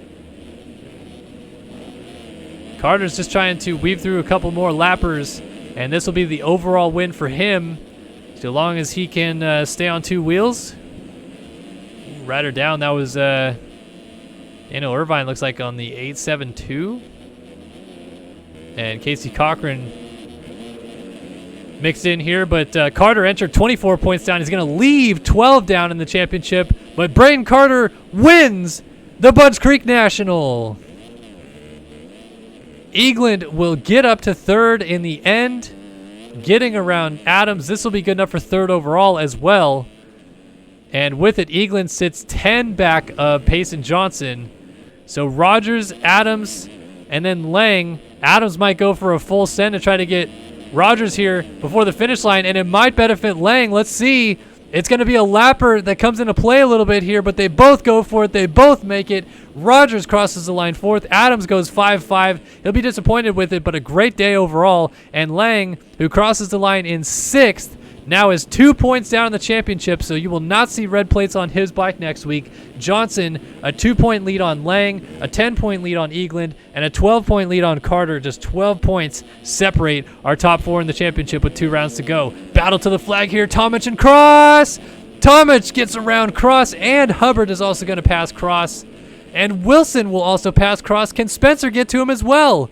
It's a drag race up to the line, and wow, Cross loses 4 positions, I think, or 3, I should say, in that final straightaway as Spencer crosses the line 11th. Vanderbeek is going to come down here and finish in 12th. 13th is going to go to Seth Garrett. Phil Bull will get 14th. 15th was Jeremy Smith in this one.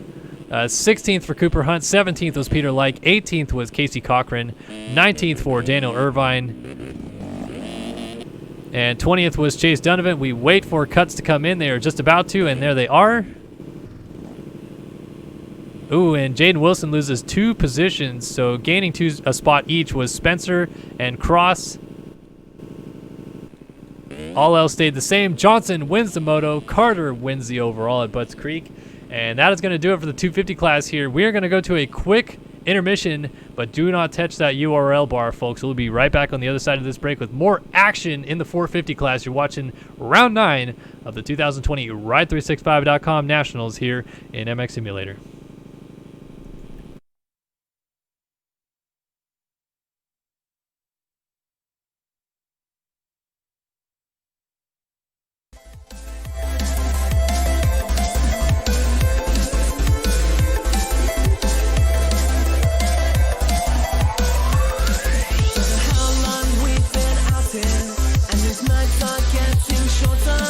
Like a energy I'll conquer in my soul. This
Welcome back, everybody, to round number 9 of the 2020 Ride365.com Nationals, live here on Start Your Systems. My name is Kellen Brauer, bringing you guys the action here from Budds Creek, the third from last round of the championship. We'll have the penultimate round next week and the finale in 2 weeks' time, but we have the 450 action on hand tonight here at Budds Creek, and a little bit of championship scenarios about to build up into this penultimate round that we can talk about. But let's look at the qualifying times actually first before we do that. So let's go ahead and look at the qualifying times from the 2 days that they've ran some laps here on Budds Creek. Leclair on a 156.7, Gebhardt on a 158.7, and then Austin Eckland on a 2 flat 0.2. So Leclair, other than Gebhardt, almost 4 seconds clear of everybody else in the field, including Jack Haley, who is in fourth there, Daniel Mills, Bryce Whelan, Seabold, Holm, DeSalle, Robb, the top 10.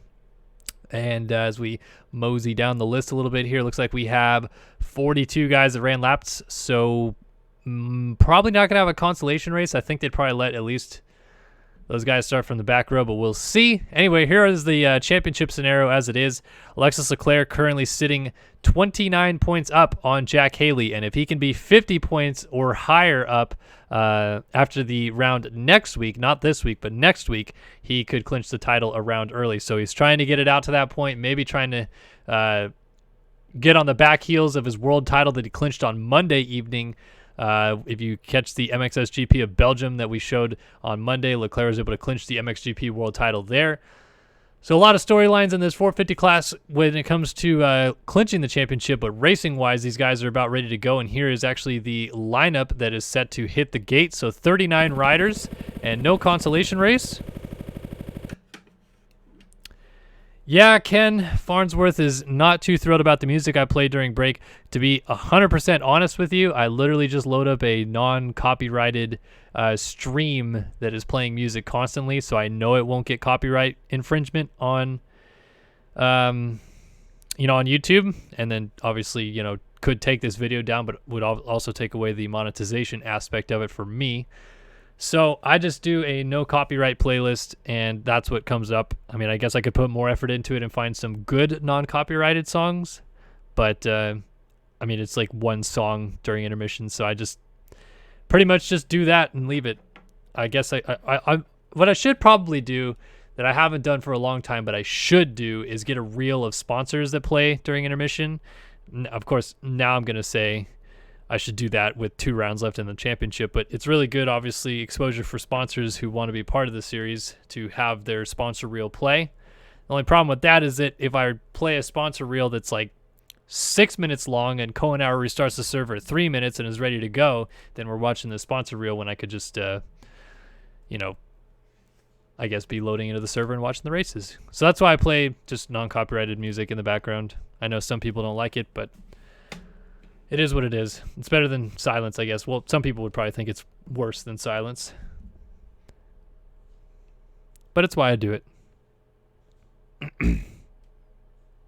By the way, want to kind of send my thoughts to everybody in the path of Hurricane Laura. I know it's about to make landfall tonight there in the Gulf. Going to hit Louisiana, parts of Texas, but really just kind of devastate that lower portion of Louisiana as it heads up through the states, and it's almost a Category 5 hurricane at this point. So I know probably a lot of people that are there are not going to be watching this stream tonight because they're going to be trying to evacuate, but my thoughts are for everybody that is in that area, and hopefully you guys are going to end up okay. Tough thing 2020 is, man. Just keeps kicking you while you're down, I feel like.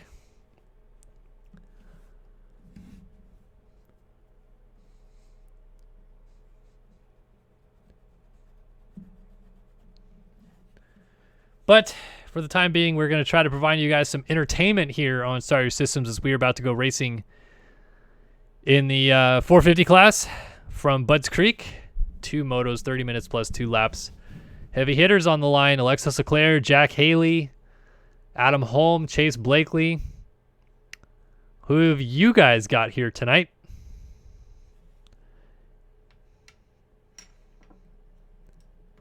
Take your pick. Whole host of riders that have a shot at winning, no question. It's not going to just be our regulars every time. Leclair obviously wins a lot. Jack Haley's been pretty good this year. Adam Holm Chase Blakely, Walter Gebhardt.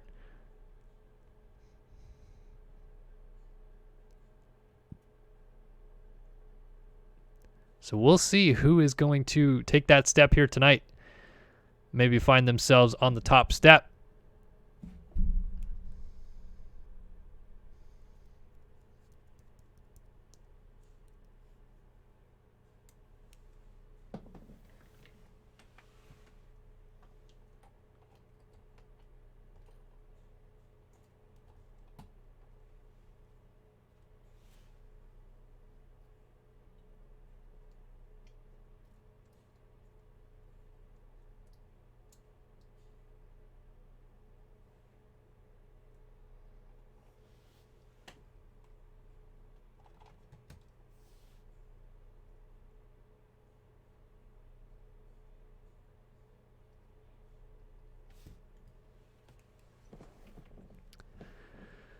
All right.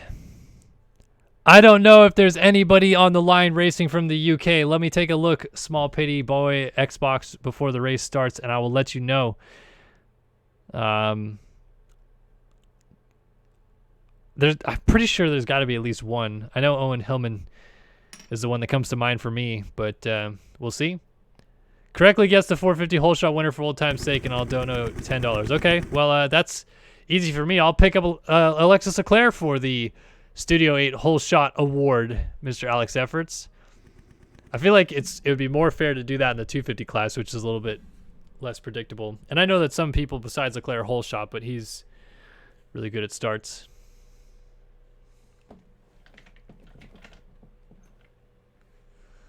I don't know, Phobiaz. I don't know when the next time I'll be on Pulp. The best way that you can ensure I am on Pulp is, go to Pulp MX on YouTube and say, on the most recent episode I was on, tell Mathis, like, hey, have him back on. I'm sure I will be, though. I talk to Mathis, like, every day, so. Let's see.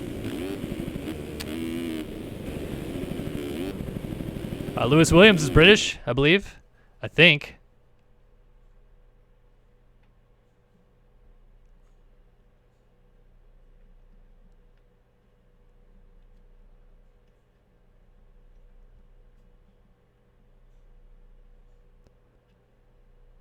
I'll try to find somebody that's from Great Britain, Small Pity Boy, in the race. Don't worry.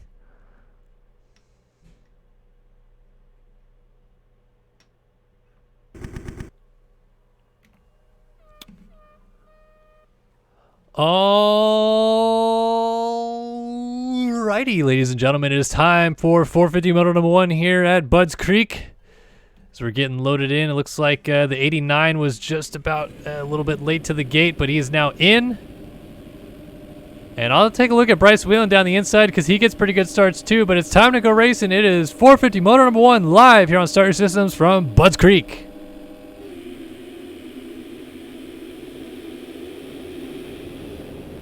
Big crashes going down the start straight. Looks like Leclair may have been one of them, as a lot of people are laid up in this first corner. And getting the Studio 8 hole shot is going to be Chase Blakely on the BPC number 21 machine as he leads them through at the top of the hill. He's got Walter Gebhardt alongside of him, and Devin Davis up front as well. Got a good start here on the 30s, so leading them over lap number 1, it's going to be Gebhardt. Blakely, Davis, Kunitz, Mills, St. Laurent, Bryce Whelan, Jack Haley, Cohenauer, Caleb Hall, Hunter Porch, Dylan Copeland, Ian Holm, Cale Braden, Gonzalez, Magnetti, Robb, Leitzel, Cooper, Rockefeller, Bear, Gress, Castellaneta, Gable, Guillaume Macquignon, Adam Holm is deep in the field, Eklund, Wisdom, Speck, Ollert, Parks, McDaniel, Heilman, Young, Fowler, and then Leclair. So Leclair was in 36th at the end of the first lap. And boy, has he got a long haul ahead of him here. Trying to get around John Heilman. Oh my gosh, so many riders down. Ethan Parks literally just enduro-manned his way over the gap. So Leclair up to 29th, and big gap already in between this and the lead train pack right now. But it's Gebhardt jumping down the hill in the lead. Billy Kunitz giving chase on the rival decal number 63 right behind him in second. And Chase Blakely up in third. Devin Davis is fourth. Bryce Whelan in fifth. And Jack Haley right there in sixth. It's a little 4-rider train right here, third through sixth. Oh, big crash. Davis hops back in front of Whelan and puts him down.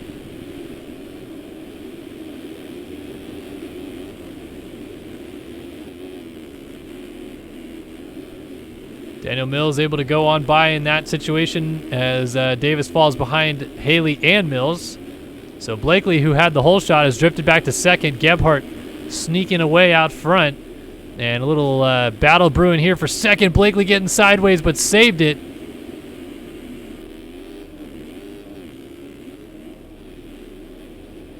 Yeah, I wanted to do an onboard with Leclair coming through the field, but he actually hasn't caught up to... now he has. He wasn't that close to, quote, the field. There's a big gap between him and the pack, but he's up to 21st now. And let's just see what it's like the second lap of the race trying to come through the field from 21st. St. Laurent, first one up. Gonna pass him. Down by the finish line jump. And then this is gonna be a fun train to watch here. He's catching a group of about 8 riders that are pretty much nose to tail here.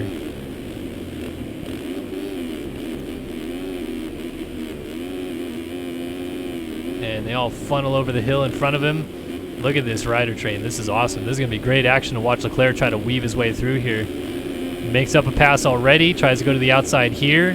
Trying to get another pass the long way around. Gets 2 more passes actually done right there. He's up to 17th. Another pass, rider down. Up to 16th. Another rider down. He's up to 15th. Trying to go to the inside of Kevin Gonzalez here before the table. And he's up to 13th, so another rider must have been down. He got Gonzalez as well. Now he's right behind, is that Leitzel on the 18. Trying to go to 12th.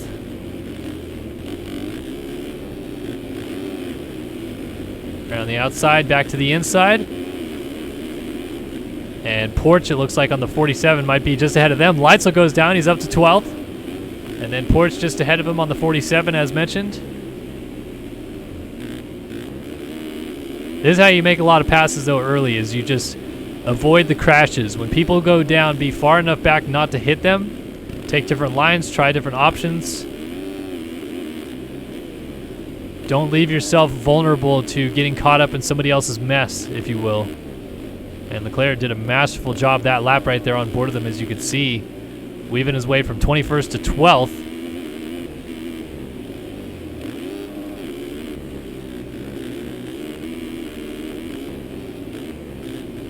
Right on Porch now for 11th. Let's see if he can make a quick move here on Porch. Again, and then going to try some different lines. Goes inside here. Gets the power down. Porch a little bit to the outside of the track there. So Leclair goes from 21st to 12th in exactly 1 lap. Lays down a 204 flat in traffic. And Porch just trying to hold him off. On the outside. And goes up to 11th. I think Porch went down, actually. Yeah, he did. So up to 11th now for Leclair.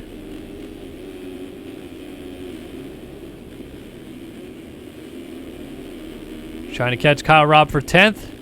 It's Cohenauer 9th, Magnetti 8th, Whelan 7th, Davis 6th, Blakely in P5, Mills up to 4th, Haley is now in 3rd, Kunitz still runs in 2nd, and Walter Gebhardt jumping down the hill with the race lead. So what we didn't see was where Adam Holm is. Adam Holm 3rd in the championship standings entering this one. Also had a bad start. He was down the field with Leclair.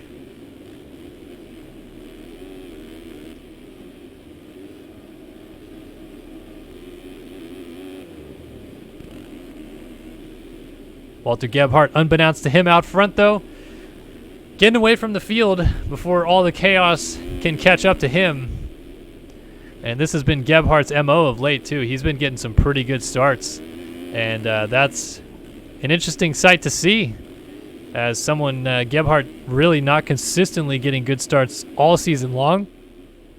Whole shot here, whole shot there, but most of the time outside the top 10. Now of late, he's been pretty good at starts, and I wonder if that's a conscious effort on his part to try to get better at them before heading into the season in 2021. Might do himself a favor to start with Leclair a little bit more often. Still Kunitz in second. A nice ride for him.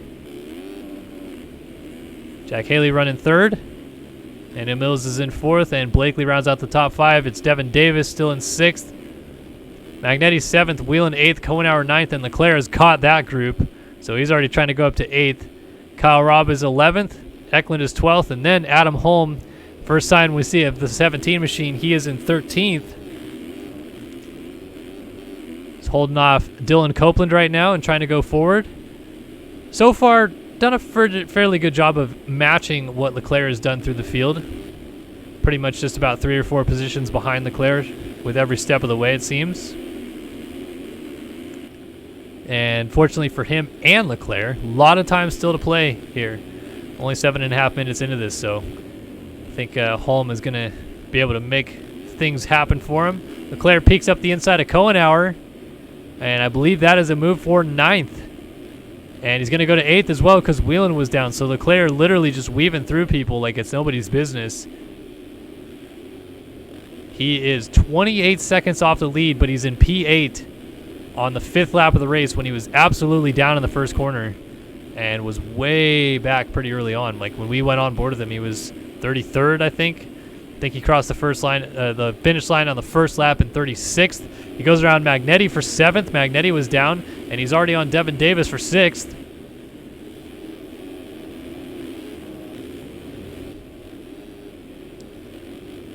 Claire flying through the field right now. Making quick work of his passes, which is a pretty common thing for Leclair. He usually doesn't waste the time behind somebody. If he wants to make a pass, he's usually pretty clear about making it quick. Devin Davis goes down, so Leclair goes up to 6th. Big gap up to Blakely, then Mills. Oh, and Gebhardt is now dropped off the lead, so Kunitz goes to the lead, actually. It's Billy Kunitz out front. Jack Haley and Walter Gebhardt battling it out for second right now. Something happened to the 5 machine. Must have went down with the lead. Tough break there for Gebhardt. And Kunitz goes down. Oh, man. And Kunitz, they did lead a lap officially, though, so that's good. Oh, and then Gebhardt gets taken to the ground there by Haley.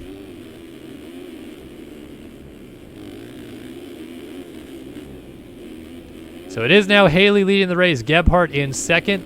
Kunitz in third. Mills fourth. Blakely in fifth. And Leclair, as we saw, up to 6th. Now, talking about Leclair trying to clinch the championship early, Haley, for his own worth, could still bring this thing down to the final moto with relative ease. It's a 29-point gap. Winning this moto, at the very least, pulls it down to a 26-point gap with 5 motos still to run. But Leclair still has some heavy competition he has to go through. He has to pass the likes of Chase Blakely, Walter Gebhardt. These guys are no slouches. They will not lay over.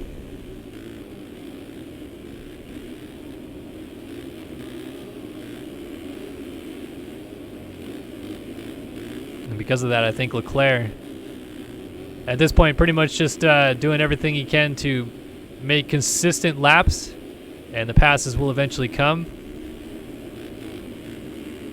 Doesn't want to have a fall-off crash and really kind of shoot himself in the foot. Kyle Robb, Eklund, and Magnetti behind him. Then Devin Davis currently rounding out the top 10. So Davis not going to be too thrilled with starting out front and going back to 10th at the moment, but pace looks pretty good if he can salvage some of these mistakes he keeps having. Then Adam Holm and Kohenauer behind him. So Holm up to 11th. Looks like he may have just passed Kohenauer as he gives Kohenauer a little flick off the jump.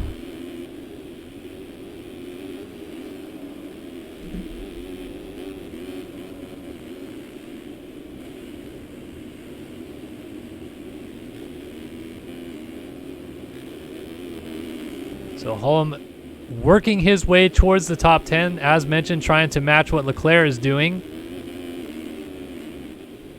Devin Davis would be his next target, and that would be for 10th, if he can get there. Little three-rider train kind of brewing here. Kyle Robb, Austin Eklund, and Luke Magnetti fairly close together. Eklund much closer to Kyle Robb than Magnetti is to Eklund. But still, they are all fairly close together. Up to the top of the hill. Rider down. It is Daniel Mills on the 31, so these guys are all going to go by. And that was another pass made by Leclair as well. Rob just made a mistake, and Eklund's going to try to take advantage of it. He's right on him now. Almost pulls alongside down the hill. He's going to try to go to the inside here and make the pass stick. Gets a little bit of a kick there. And then just high centers on the rut, so he can't quite get it to stick to the rut as well. But Mills drops back to 8th. Eklund continues his fight with Kyle Robb.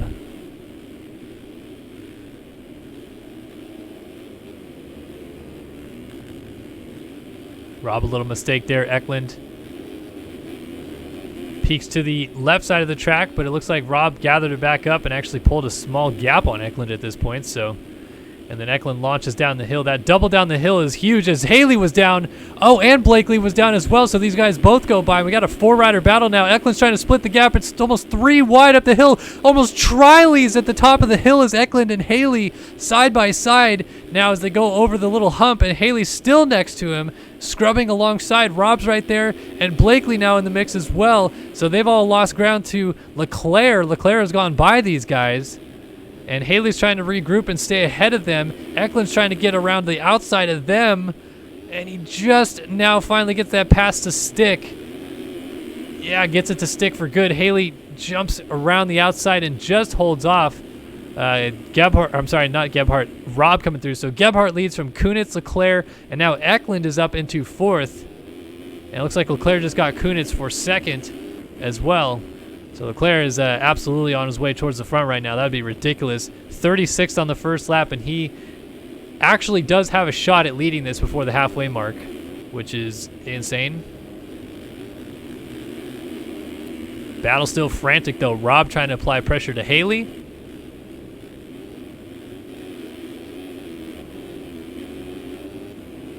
Of course, Eklund just ahead of them, and Rob is going to get the pass done on Haley. He has to concede it. Blakely's still right there on the 21. Rob likes to hop to that inside rut right there, and then 3 different line options. Haley goes for the middle, and Blakely goes to the far outside.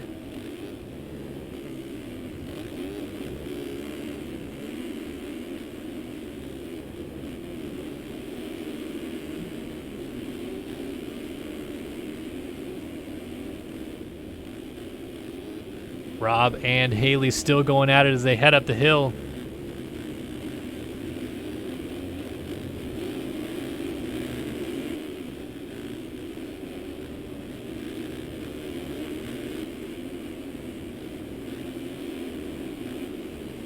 And now Kunitz has fallen back into this group. So Kunitz on the 63 has appeared. Rob, a mistake, and oh, Haley hits him. Bounced across the track, was going to save it, but then Kunitz was there. So Rob almost goes down. Haley does go down. Mills takes advantage, as does Blakely. Everybody's trying to fight their way forward after the mistake there from Haley. And it's all kicking off.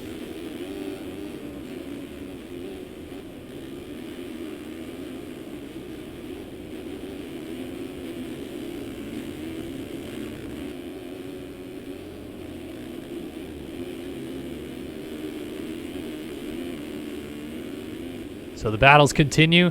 Let's peek back out front and just make sure we haven't missed anything. It is still Gebhardt leading. Leclair has gone up to 2nd. We lost Kunitz, obviously, so Eklund goes to 3rd. There's Kunitz now coming through in 4th. Blakely up to 5th. Mills now in 6th. Rob is 7th.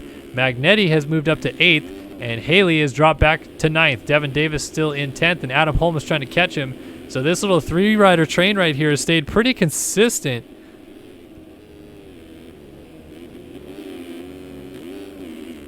Holm is trying to catch Davis as fast as he can to get up inside of the top 10, but then he is a ways back from that battle, basically from 2nd on back to 9th that's going on right now.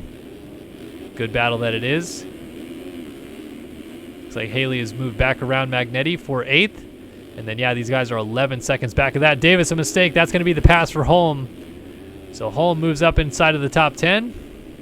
But as mentioned, big gap to this group here. So Haley now gets around Blakely as well. That's going to be up to 7 for Haley as he tries to hold it around the middle of the corner. Then Rob and D Mills still continuing their little fight. Past the halfway point, Rob a mistake. Nice save though.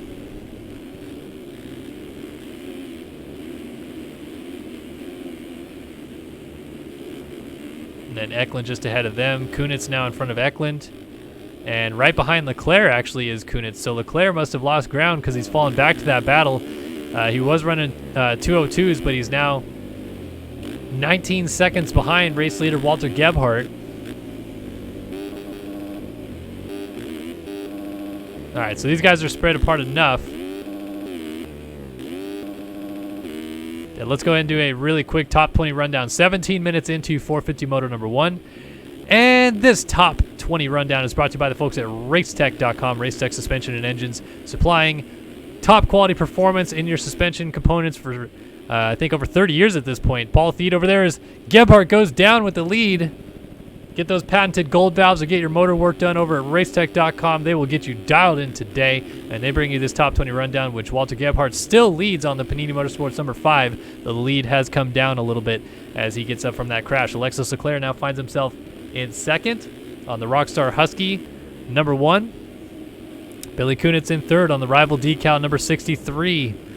Austin Eklund runs fourth on the Odyssey MX number 37. Daniel Mills is in fifth on the Jack Daniels Racing number 31. Sixth for Jack Haley, his teammate, on the number 2. Seventh for Chase Blakely on the BPC number 21. It's Kyle Robin, 8th on the number 23 Tegrity ride. Luke Magnetti runs in 9th on the BPC number 107. And Adam Holm now has moved up to this group. He is in 10th on the number 17 Atom.com machine. 11th for Devin Davis on the number 30 machine. 12th for Jeremy Cohenauer on the number 13 MV Films ride. 13th is Dylan Copeland on the Tagger Designs number 35. 14th for Bryce Whelan on the Panini Motorsports number 34. 15th for Lewis Williams on the Impact number 193. 16th for Caleb Hall. Actually, it's going to be 16th for Cale Braden. Caleb Hall dives back down the inside and gets that pass done. So Caleb Hall in the Nova GFX ride gets around Cale Braden. Cale Braden drops back to 17th, but he's going to get passed as well by Kevin Gonzalez. Gonzalez goes up to 17th on the Atom.com number 33. Braden Castellaneta now is in 18th on the Nova GFX number 221. Jeff Cooper is 19th on the Hemlock Hatco number 89, but he drops back to 20th as Cale Braden, that is, on the Elevated Motorsports number 233 goes through. And like I said, Cooper rounds out the top 20. That is a top 20 rundown brought to you by the folks at Racetech Suspension and Engines. Adam Holm on Chase Blakely over Henry Hill. Scrubs it nicely. Now he tries to go to the inside. He's actually going to this middle rut here. Can he make it work? Not quite. Blakely holds it on around the outside. Now Holm cuts back to the inside. This will work as he gets the pass done on Blakely.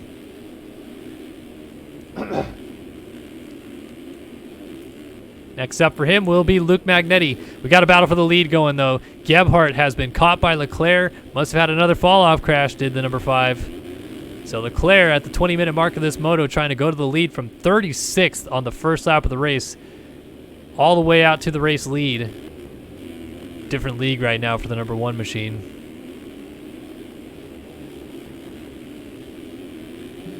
It is not easy to play this game as good as Leclair does, but he sometimes makes it look pretty easy. Inside move might happen right here. Leclair down the inside gets the pass for the lead done, and Alexis Leclair, 20 minutes in, leads at Budds Creek.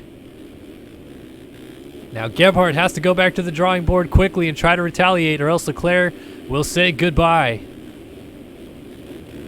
And it already looks like he might be doing that. Yeah, Gebhardt a mistake, and Leclair a gap. Just like that.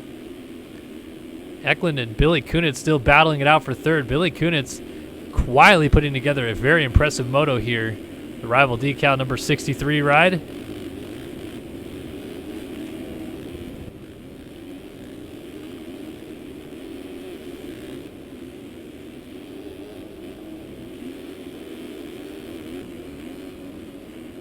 Ooh, little kick there for Eklund up the road, and Kunitz is absolutely trying to go for it now for this 3 spot. He almost had a line there on Eklund, but Eklund holds strong.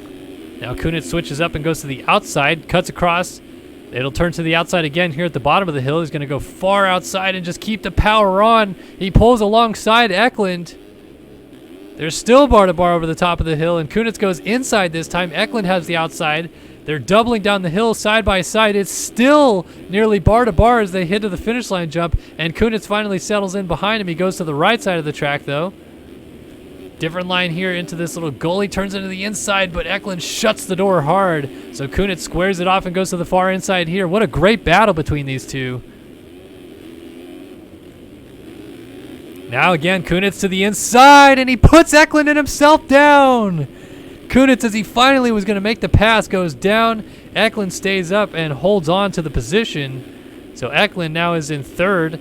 Haley moves up to fourth, and Mills now finds himself in fifth. A bummer way to end that battle, which was looking great there between Kunitz and Eklund. Kunitz now sixth. Rob is seventh. Magnetti eighth. Holm up to ninth. And Blakely rounding out our top 10 still. Rider down. It is a lapped rider, though. So, 29-point lead for Leclair in the championship. And as it runs right now with Haley in third, it would go out to a 34-point lead in the championship.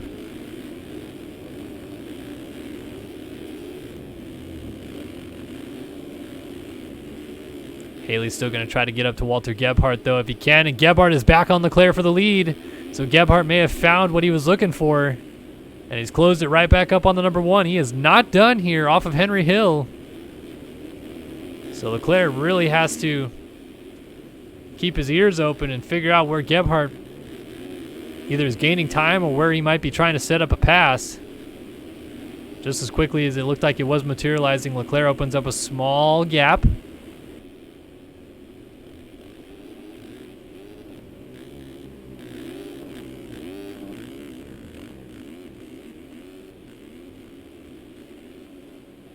And it seems like it's kind of stifled a bit at this point.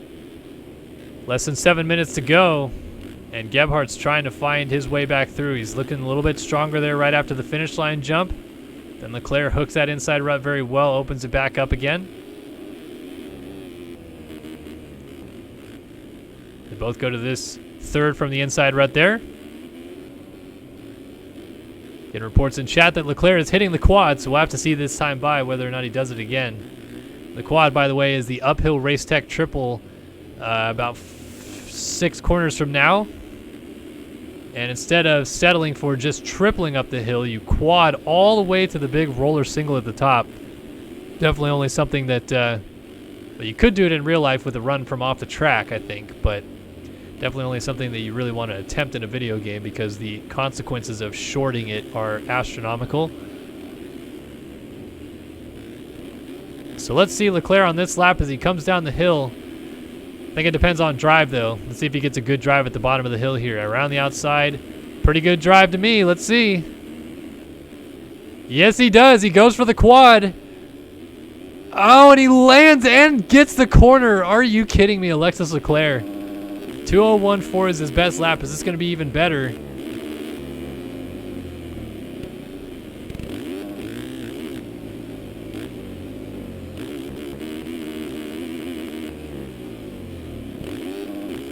I feel like if you're Walter Gebhardt and you watch that happen in front of you, you just got to be like, what do I even do? Like, what do you do when someone is hitting a line that big in front of you? Do you try to hit it too if you're not comfortable with it? Just to try to push the envelope, or do you just let him keep trying it until he yards it up?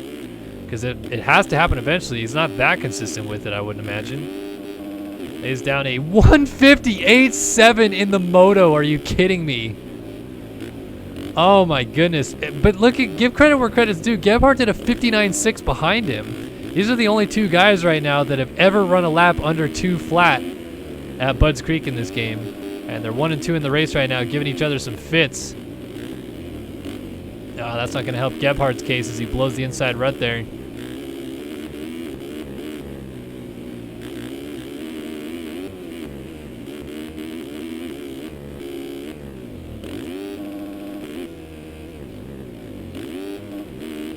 Yeah, Gebhardt's still putting in some really good laps, and I don't think he's hitting that line. So I have to imagine he just made up all that time by doing everything a little bit cleaner throughout the lap. Leclair did have a couple mistakes. Obviously, he's ran a 56 in qualifying, but a 58 in the Moto is insane.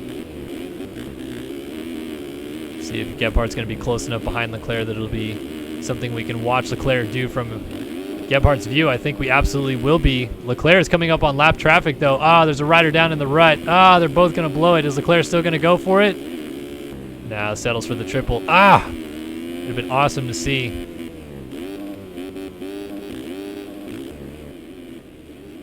So these two way out in front of Jack Haley, who's in third still.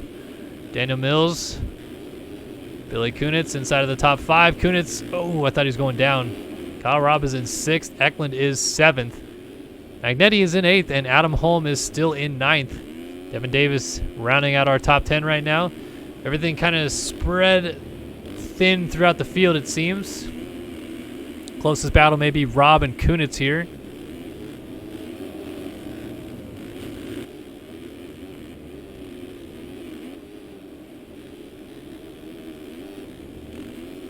And Mills obviously just ahead of this grouping. Jack Haley around the outside, still in 3rd, and then Gebhardt trying to give chase to Leclair. He's 4.5 seconds down. Kind of want to see whether or not Leclair goes for the quad again. So that lap without the quad, 2:03.1 and a 2:06 dead. So you can see the difference when they are at their peak, what they're able to accomplish. This onboard perspective of Leclair, if he attempts it this lap again, is going to be something else.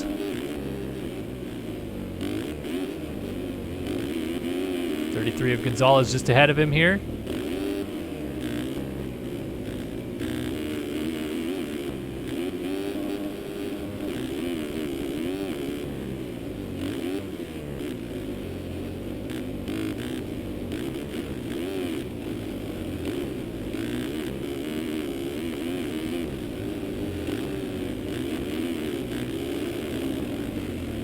Leclair hopping down the hill. Let's see if these guys move out of his way. They do. Opens up the opportunity. Let's see if Leclair takes it again. Good drive. Let's see. Oh, he goes for it. Oh my gosh, and he just greases it. Gebhardt behind him refuses to do it. So he loses about 1.5 seconds every time he doesn't do it. But still just trying to keep any kind of tab on Leclair out front, just in case Leclair does crash on that. It's getting to the point now where Leclair is opening up a gap that he could jump it, crash, and maybe still get up with the lead because he's gained so much time by jumping it.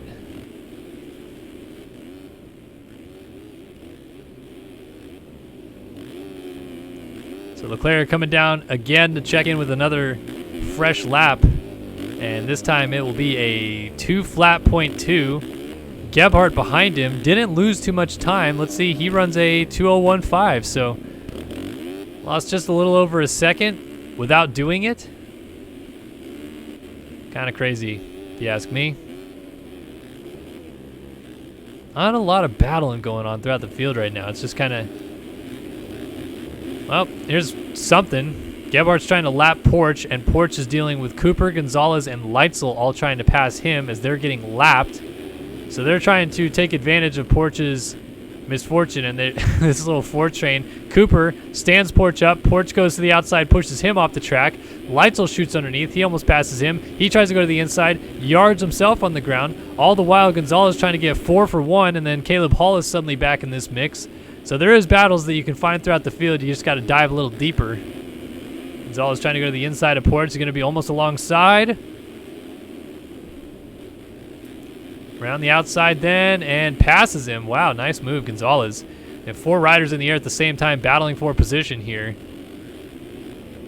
Porch hugs this inside rut. You got going to the outside is Caleb Hall trying to get around him. And then Cooper, Hall and Cooper both going to pass Porch, who got hung up in the rut there. So Porch then tries to go to the outside. Let's see if he jumps down the hill. He does to get Cooper back and lands it. Now he's right behind Caleb Hall. And you got Dylan Copeland lurking in the background. And rider down was Gebhardt.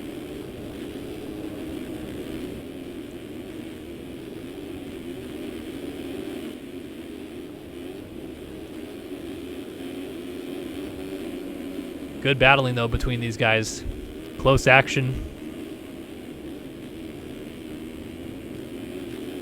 Hall kind of stands it up around the outside there. Gonzalez, 3 different line options. Porch tries to go inside of Hall. Gonzalez screwed up the rut, so Porch is trying to go around the outside of Gonzalez. And will do so. Wow, that was actually kind of pretty straightforward if you ask me.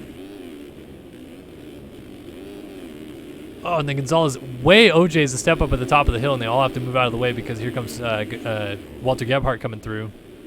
Gebhardt just go down? No.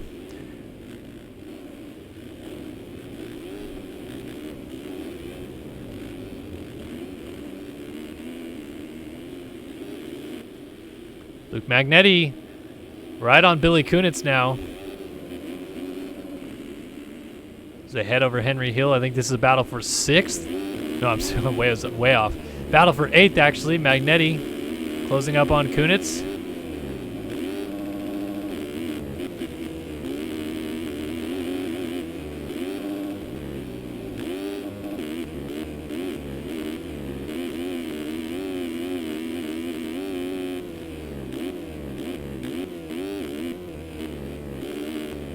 Oh, Magnetti slides out, loses the front wheel there.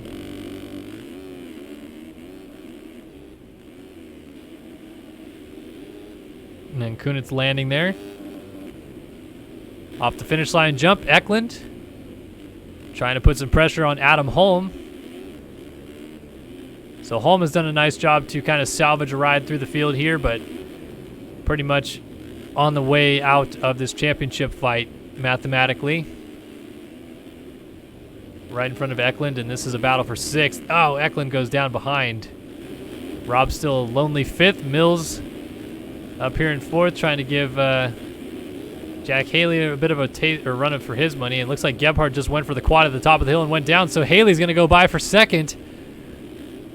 So instead, it's only going to be a 3-point swing from 29 to 32-point advantage in the championship in this moto if Haley can stay in P2 here. But Leclair way out in front right now. He has got a 35-second lead, still running those 202s out front, while Haley's now down in the 204s. We got riders down. That was Porch.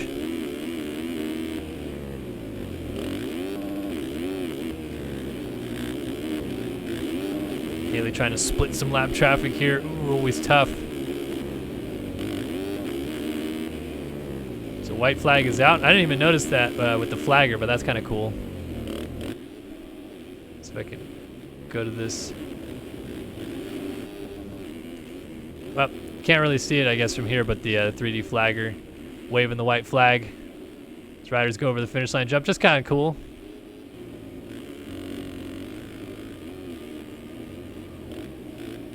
And Leclair just continues to roll out front. It was a close battle with him and Gebhardt for a while, and suddenly it was not close at all before long.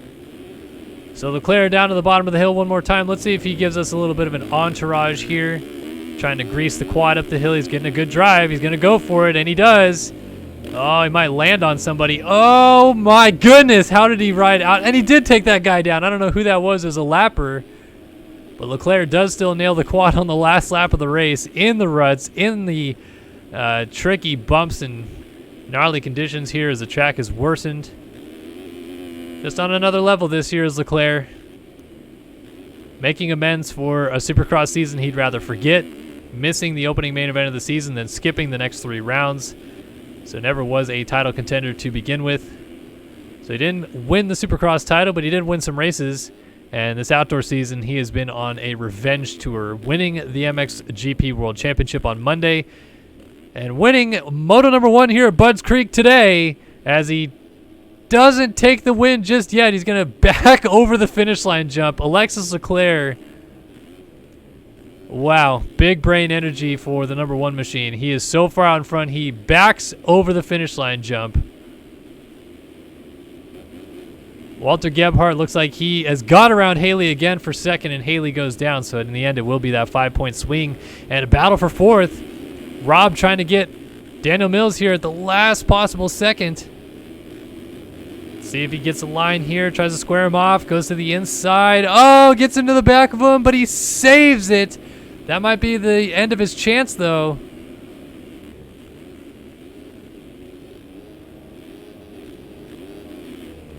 Let's see, he's going to try to swoop in around, get the doubles a little bit cleaner, but it's going to be Mills that just holds on for the 4 spot over Kyle Robb in the end. Adam Holm, looks like he's got 6th pretty well locked up. 7th is going to be Billy Kunitz. 8th for Austin Eklund. And 9th for Magnetti. 10th will be Bryce Whelan. Well, we'll have to obviously wait and see. Those guys don't fall. Chase Blakely is 11th. Devin Davis is in 12th. And Jeremy Cohenauer is in 13th. Let's see. Blakely. Oh, Whelan did go down. So Whelan hitting the deck. Blakely goes by. Is Davis going to get there? No, Davis way too far back. Sorry.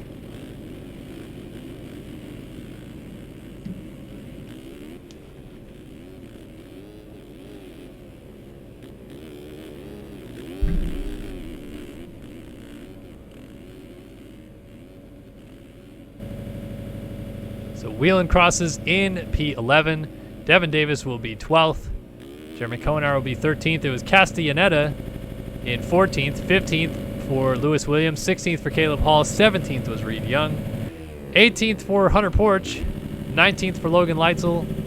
And Charles Gable picking up the final points-paying position, but he actually just narrowly missed out on finishing 19th in this one. So as cuts come in, let's take a look.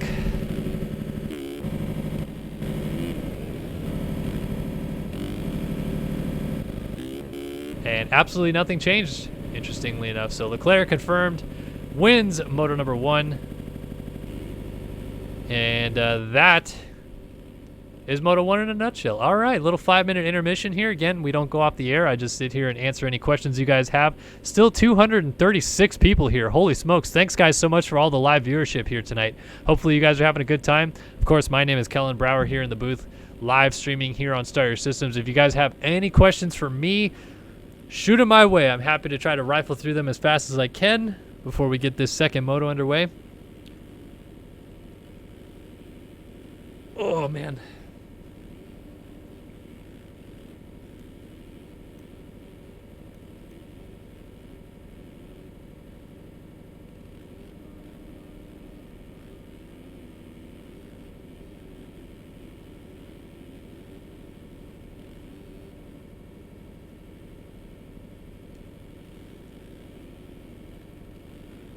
All right, so Danger Zone 12 says, Kellen, who are your picks to win the 250 titles IRL for 2021? I mean, you got to go with guys like, Austin Faulkner is going to be a big player. I think Jeremy Martin still is going to probably have a shot at winning the outdoor title next year again. Yeah, I just think it's going to be tough to beat Faulkner when you lose Ferrandis and Sexton from the class. Obviously, J Mart's still there. Hampshire's looking really good lately, so you could say Hampshire would be in the mix. You got to add in guys like Colt Nichols and stuff like that. I would say my favorites are Faulkner, probably wins a Supercross title. If they split coast, I would say Faulkner and Hampshire are my favorites for Supercross. And then outdoors, J Martin, Faulkner. But that's right now. I mean, I think it could change.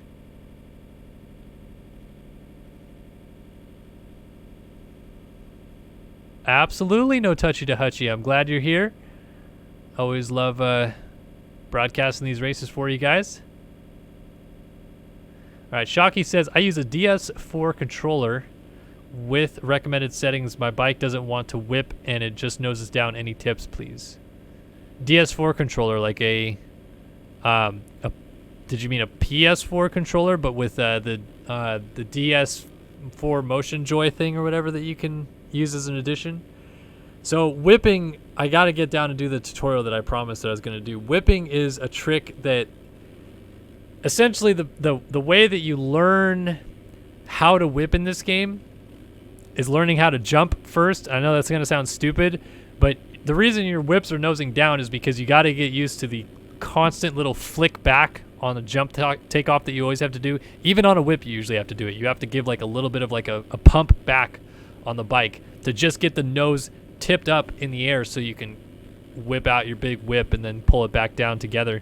So just work on your jumping more than anything. Like straight line jumping, getting the pitch and awe right, feeling what it feels like to go nose high and tap the rear brake, feeling what it feels like to go, even nose low and stuff like that, and then gradually start leaning over on the takeoff a little bit and doing that same motion, lean with the pump back so that you get the weight of the rider back on the takeoff of the jump and it gets the nose high enough for you to be able to initiate your whip.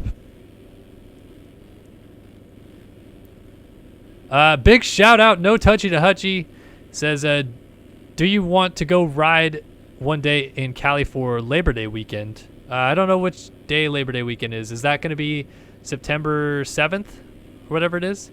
I think I'm actually doing a 2-day race at Glen Helen on the 5th and 6th of September, if the 7th is Labor Day. So, but yeah, we'll go ride someday. I mean, I try to get out and ride as much as I can. I'm going to be getting a new bike here pretty quick. So, yeah, we'll go ride for sure. But thank you so much for the $10 donation. If you're looking to go riding with me and like you just are going riding frequently, hit me up on Instagram. Like DM me on Instagram and say like, hey, are you going riding this weekend? Where are you going? Like I was planning on going here. I'm happy to like meet up with people at the track to go riding because like I don't have like a ton of friends that I go riding with in Southern California. So I'm keen to like meet new people to go ride with a little bit more frequently. But regardless of which, I like to go riding and just meet people in general. So if you're going to the track, I'd like to know where you're going. Don't be afraid to DM me on Instagram. Link is in the description below. Danger Zone 12 says, Kellen, do you have any picks for who can dominate the 450 division like Ryan Villapoto or others like they win 4 straight titles or something like that? I don't think any of the current generation are going to do that. Obviously, guys like Sexton moving up and then seeing Cerullo and things like that are going to be factors for the next 7-8 years probably, but I don't think either one of those guys can go on consistent runs like that. I'm sure one of them will because that's just how it works, but I don't have a pick for anybody that can do that right now.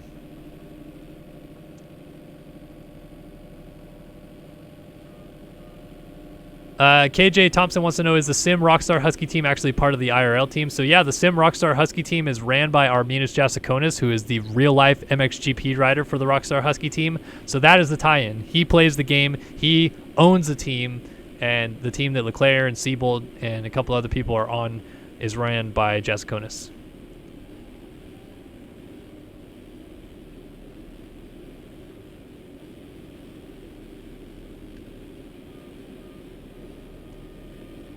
Let's see. The race at Glen Helen I'm going to is just like this old timers club that my dad and all of his buddies race, and I just race the little support class that they have. But it's super fun because I get to hang out with my dad and all of his buddies who are just complete jokesters, and we'll probably hang out on Saturday night and have a good time and stuff like that. So it's really just hanging out with them, but the race happened to be on that weekend, so I was going to be going out there to do that.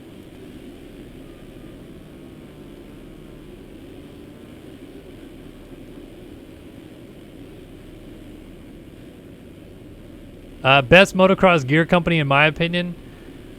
I don't have like a super favorite. I like Fly Racing stuff, to be honest with you, but I still think that Fox stuff is good, and I think that Thor stuff is good, and I think that a lot of stuff is really good. So I don't have like an opinion on like what is the clear and away best. I like wearing Fly personally, but that's just me. Jack Clayson, thank you so much for the $24.99 donation. That is huge. Thank you so much. That is amazing. You rock, buddy. He says, hey, brother, I've never donated to you, but you know I've been watching forever, LOL. Much love for you and your family. Seriously, buddy, thank you so much. That is awesome.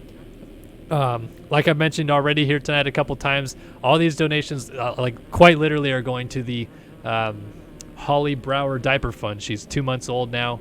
And obviously we love her to bits, but babies go through diapers super fast. So seriously, thank you so much for that donation. I really appreciate that.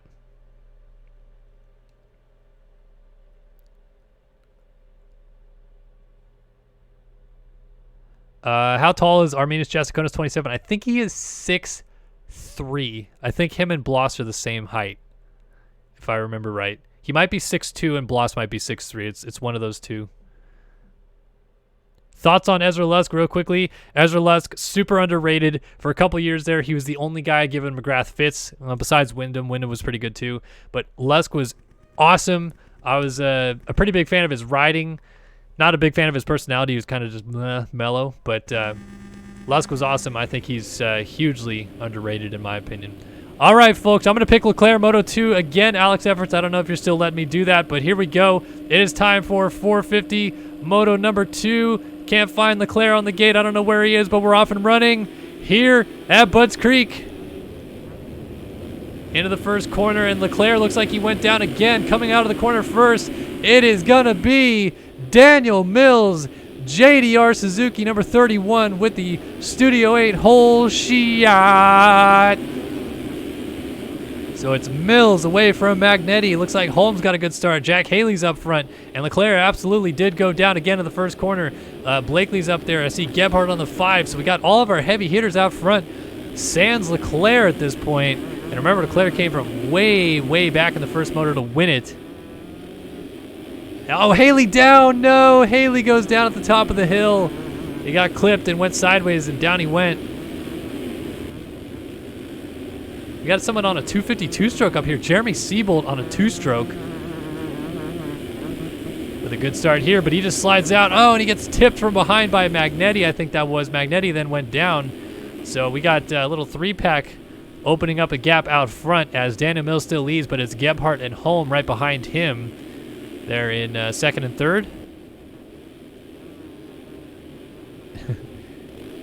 Alex, I will absolutely buy you a drink next time I see you, whether or not I owe it to you or not. It's always good when we get to see you. Hopefully you're back out in California again sometime soon. I was planning on coming to Milwaukee this year before COVID hit. We still, actually, you know what? I think we're still planning on coming out there for a friend's wedding. So we may see you out there. Walter Gebhardt down, and Holm almost hit him.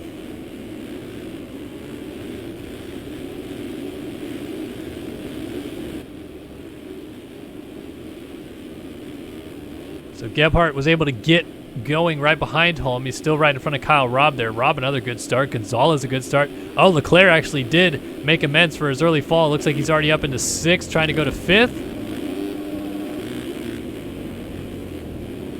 Trying to go to the inside here on Gonzalez, and indeed it will get him up into P5. So Leclair making quick moves.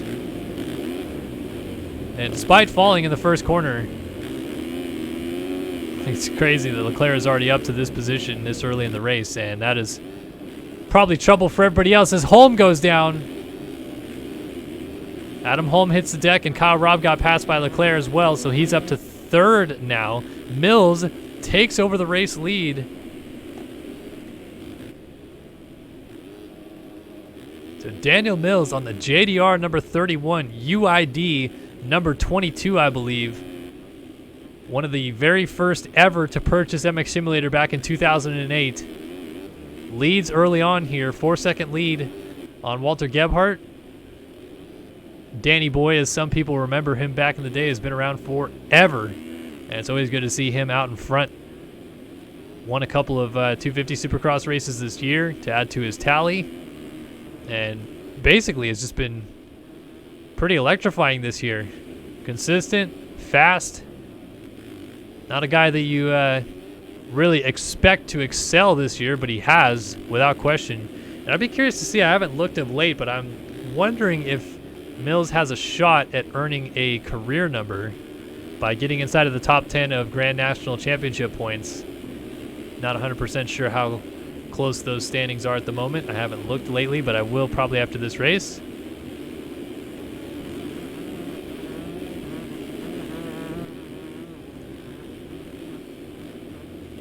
Gebhardt a little stand up in that corner. Eklund and Kyle Robb going at it. More different Kawasaki teams. Oh, Eklund a little sideways. Robb's going to get a great drive down the hill. Robb almost pulls up alongside of Eklund now. And around the outside, Leclair comes. He is coming in a hurry. Looks like he's going to try to go inside here, perhaps on Eklund. No, funnels in behind him. Different options coming down the hill. Eklund holds steady. Leclair right there behind him still. And Robb just off the front of this group. It looks like Haley's dropped back down to 14th after that fall. So Leclair trying to pass Eklund. Eklund now trying to pass Rob. Rob off the track. Leclair and Eklund both get Rob.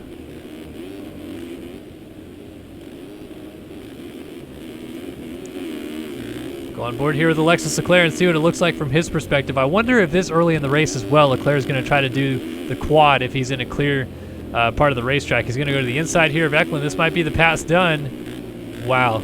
Leclair, I've never understood how he gets such good drives out of corners, although he just slides out right there. He's going to probably lose a spot. No, he holds on to third. It's astounding to me. I don't get it because it seems like he can come to a complete stop and still just be like out of a corner and go faster than somebody who on the outside of him is like around the outside. So crazy stuff that Leclair is able to pull off. And yeah, let's stick on board with him here because as he hits the uphill triple here in a few corners, he's got clear track in front of him. If he wants to do the quad, he absolutely can. The one thing that might be a hindrance for him right now is the rut at the bottom of the hill has maybe not fully developed yet to what he would like it to be. Oh, he might go down here though. Yep, he's gonna go down. Clipped the rut at the top of the hill wrong and then landed sideways. So he is going to fall behind Parks and Blakely and Eklund. No, he will block off Eklund. I wonder if he still goes for it anyway. I mean, it is Leclair we're talking about here. Great drive. No, backs out of the challenge, just goes for the triple.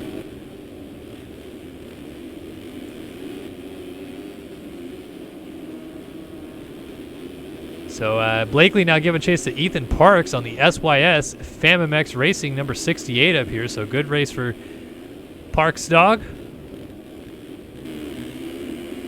It's like Leclair made quick work there of Blakely, and he's going to try to do the same to Parks around the outside here. Easily done in the end. Now, how about this little freight train brewing here? Eklund with Rob off the back and Blakely almost coming to blows there with Eklund, or with Parks, I should say. And now Eklund almost lands on Parks as well. So these guys having a crazy little battle here. Eklund's going to try to go to the outside of Parks. Goes around him. Now Blakely and Rob are trying to find their way through on the 68. Rob lands off the track, but fortunately no collisions on that blue barrier.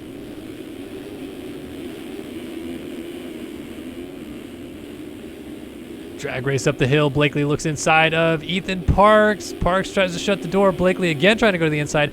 Rob trying a different line altogether to the outside. Parks still holds the spot as Blakely tries to cut across and ends up following him through it. Whoa, inside move. Rob gets around Blakely and I think may have put him down as Haley moves up now behind Rob. Where did Kyle Robb come from?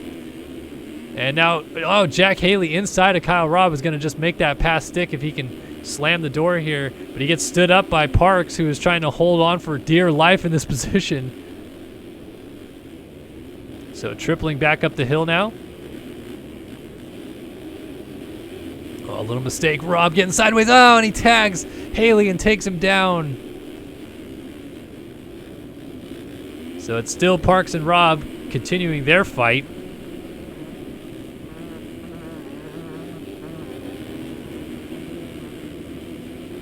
Somebody down at the bottom of the hill there?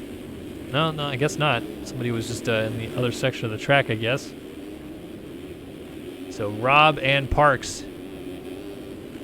Good battle here because it has lasted for about a lap at this point. Now Rob is going to try to send it alongside on Henry Hill, bar to bar.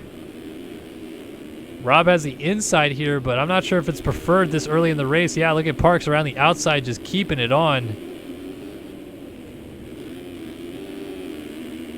Parks just not able to get that inside line to work the way he wants it to.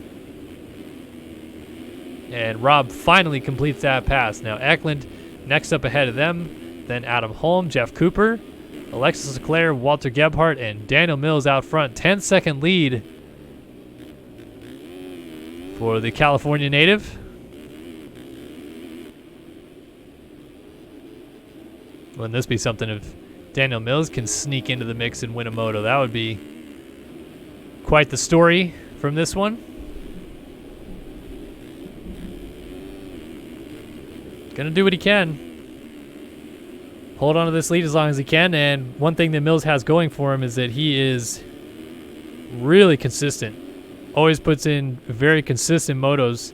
So when he gets the chance to run out front, he usually just does the same lap over and over again, and it's up to somebody else behind him to catch him.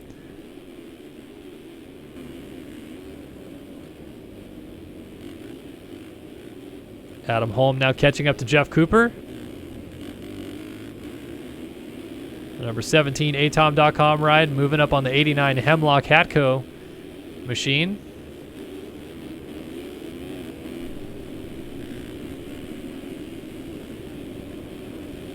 Big double down the hill. And Holmes streaks around the outside and tries to carry speed up the hill. Guess I should have checked in this lap on whether Leclair in clean air was going to do the quad. Forgot to do that though.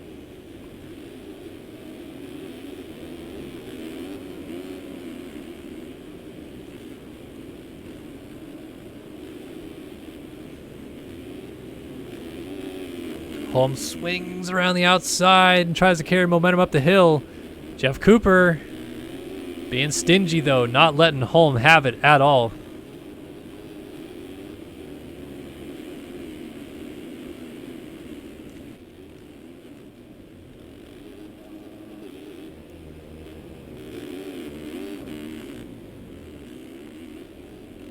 Oh, those doubles with those little ruts kind of notched in there, kind of kicking those guys sideways. Jeff Cooper doing a really solid job here at keeping Adam Holm behind him. Holm, of course, a world champion in this game, multi-time national winner, and finally gets the pass done. I'm not sure what happened there to Jeff Cooper. Looked a little bit lag-related, but falls down. Rob goes by. Cooper finally gets rolling up the hill just before Eklund gets there, and then here comes Ethan Parks. Jack Haley's still hot on his heels. Let's go back up to Leclair because I wanted to see if he is going to do that quad. 59-1. I think he's doing the quad, people.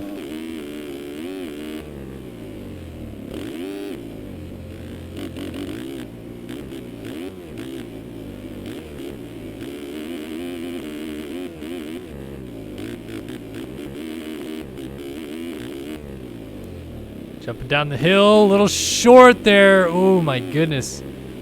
Well, now we're going to see how much time it gains him if he does it. Around the outside, 2.4 seconds back, goes for the quad, and greases it again. Oh, but he misses the rut. Oh, he absolutely was about to gain that entire length back, but he goes down while running third.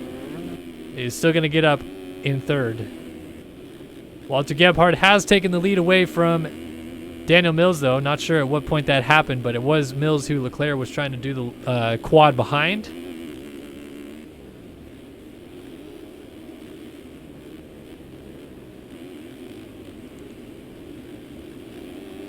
So it's Rob P5, Jeff Cooper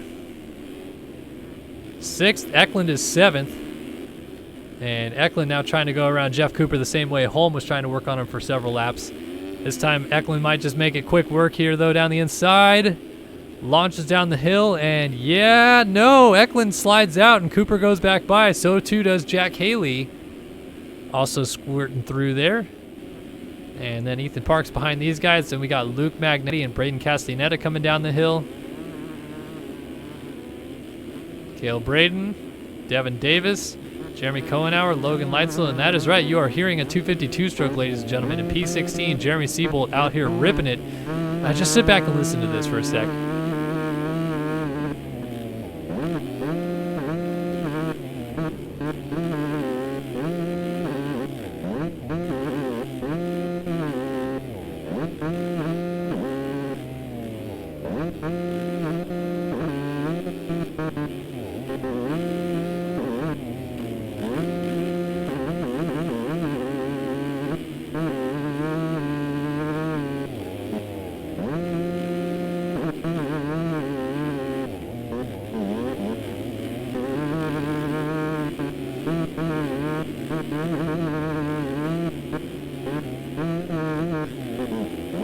Oh, the sweet, sweet sounds of a two-stroke. No, I kid. It's not the prettiest sound in game, I'll admit, but still good to hear some two-stroke rippage going on out here as Siebold just out here slaying it in the midst of a battle here. Cohenauer, Leitzel, Whelan just ahead of him.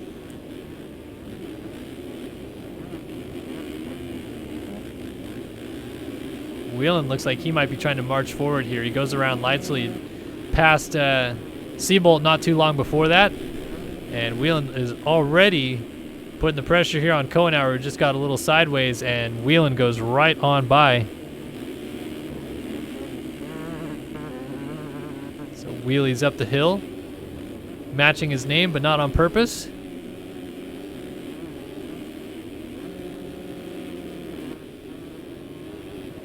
And, oh, he goes down. Wow, actually saves it. Devin Davis was down as well.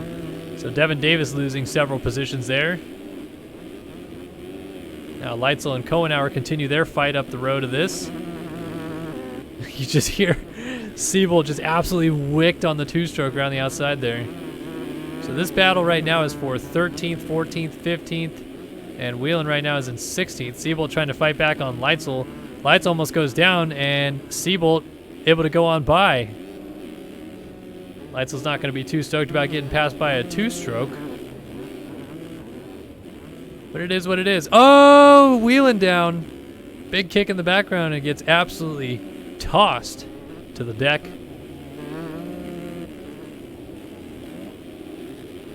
Up the road, Braden Castaneda is going to work on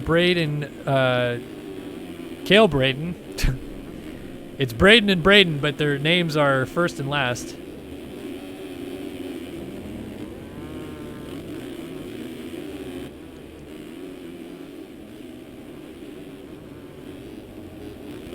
So Castaneda trying to make something happen. 2-2-1 and 2-3-3 in your program books. Currently running borderline top 10 here. It's Braden in 10th, Cale Braden that is, and Castaneda was in 11th, but he just went down. Ethan Parks is in 9th. Jeff Cooper is in 8th. Jack Haley, Guess, is back to 7th. Eklund is 6th. Robb is 5th. Holm in 4th. Leclair is 3rd. Mills 2nd, and Gebhardt continues to lead. Lap time check, 2:04.3. Gebhardt, 2:03.8 out of Mills behind, but let's see what he runs this time by. He puts down a 2:05 dead, and Leclair runs a 2:01 flat. So Leclair absolutely flying right now to catch Daniel Mills, and obviously wants to at some level catch up to Walter Gebhardt, or else Gebhardt steals the overall win today.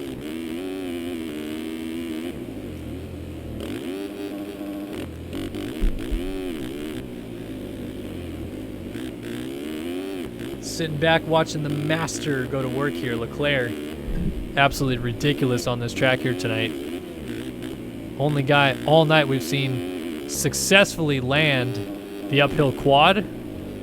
Not even sure anybody else has tried it. We haven't seen. If somebody has, we haven't seen them land it either. But Leclair doing it almost with ease, except for that last time we were on board with him and he missed the rut.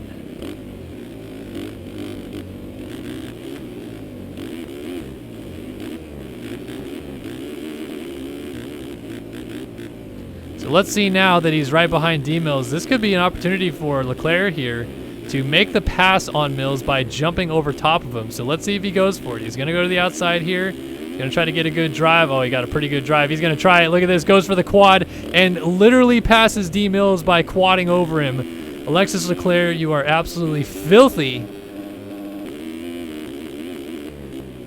So Leclair, I want to see how this lap ends because we saw everything so far.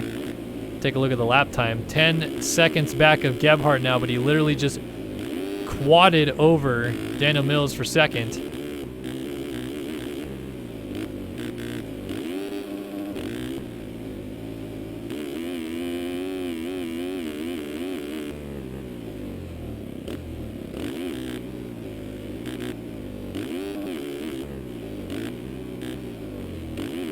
So Leclerc's going to come down and check in with a 59.6, so he's actually slower this time. Oh, Gebhardt down after the finish line jump, and that's going to be Leclair to the lead.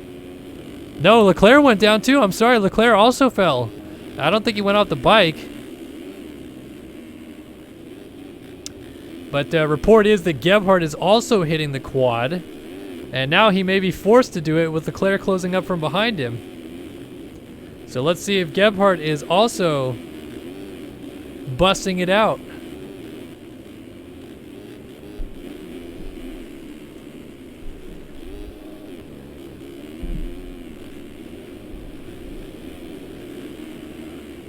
Gebhardt with the lead, coming up on 20 minutes into this moto. If he can win this moto, as mentioned, he wins the overall. That second in the first moto, a win in the second moto guarantees the overall win for him. Leclair would be the spoiler here, though, of course, and Leclair trying to go 1-1 today and extend his championship lead enough.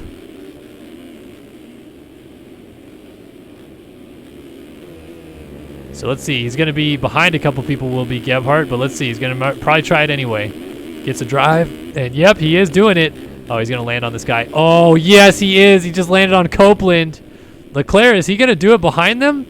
No, I guess he checked up, so Leclair, I guess, knows when to try it. Gebhardt absolutely just tried it with the lead and just clobbered Dylan Copeland, who was completely unsuspecting of that, but yeah, just landed right on his back. And that moves Leclair to the lead. Mills is up to second now. And Gebhardt back to the drawing board once again. So clearly Leclair is picking and choosing his moments to do it. The pass on Daniel Mills was probably a rare occurrence for him to jump it while behind somebody. Whereas Gebhardt went for the full send mode with two riders right in front of him that were a lap down. Either way, Leclair takes the lead here on to lap number 12. And Mills dealing with heavy pressure here from Gebhardt. Gebhardt's going to waste no time. Goes right on by and back up into second. So we'll come back up and see whether or not Gebhardt continues to try the quad. Adam Holm is in fourth. Rob goes down out of fifth. That's going to open up an opportunity for Haley to close up just a little bit. But he won't actually pass him. Eklund back here in seventh. Eighth is Luke Magnetti right in front of Ethan Parks. Ethan Parks knocking on the door of a top 10 here.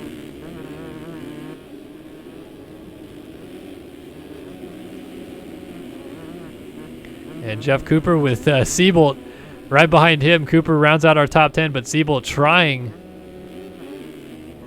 to will this 252 stroke up inside of the top 10. Good stuff. All right, let's peek back out front real quick. Walter Gebhardt coming to the uphill quad and has Leclair in front of him. So if Leclair elects not to jump at this lap and Gebhardt does, Gebhardt's going to have a big advantage gain there. So let's see. He's got a good drive. He hits the bumps a little bit wrong. Still goes for it, though. And just downsides it and gets stopped for the rut. So, yeah, it looks like they both actually did it because the gap stayed pretty much the exact same. And Mills, well, he was already down anyway, but he lost a bunch of ground. So crazy. These two guys out front. The only two people even attempting the uphill quad, but they're actually both landing it consistently.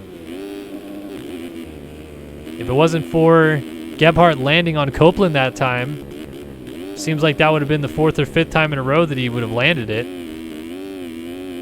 judging by the reports in chat from you guys.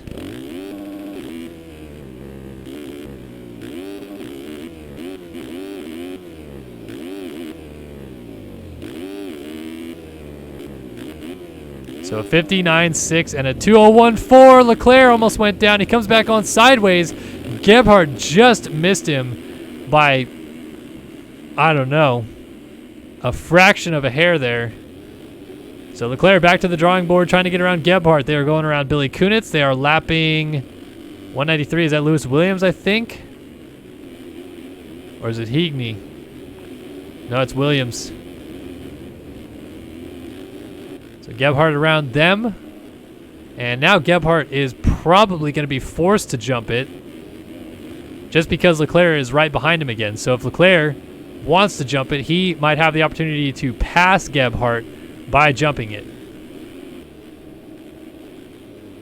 So Gebhardt might be on the verge of being forced to do it. So let's go on board with Leclair because this might be some kind of sight to watch here. Leclair's going to peek to the inside. Gebhardt had to go to the outside. Oh, and he goes down. Never mind. We're going to be able to see them both jump it nose to tail, but in the end, it's going to be, once again, Gebhardt a little bit too far back. He's going to be about 2 seconds back, so we may see, again, Leclair jump it just ahead of him. Let's see if we can see Leclair. Oh, yeah, Leclair hit it, and Gebhardt hit it as well. Leclair lands it and hits the rut. Gebhardt lands it and hits the rut. Animals. These guys are freaking animals.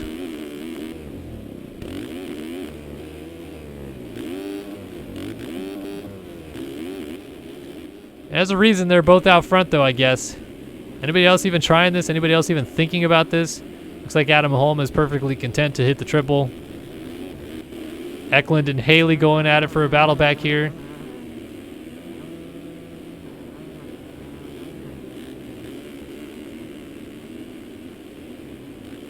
Don't think Haley's hitting it either. Yep, and then Rob just went down in the background. Magnetti's trying to move forward. And Siebold is up to 9th on the 252 stroke. So Siebold trying to get some quality points on a 252 stroke here. Wouldn't that be something? Don't want to miss this action out front, though, if Gebhardt is going to close up on Leclair. 1.1 seconds. Wouldn't it be just awesome if they hit it basically side by side or something like that, or just almost nose to tail like we saw?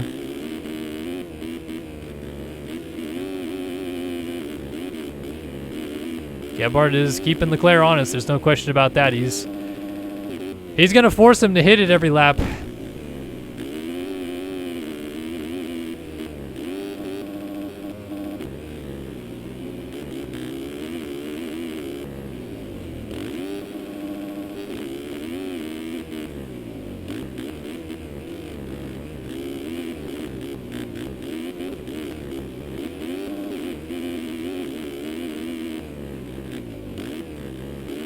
Once again, Gebhardt fairly close.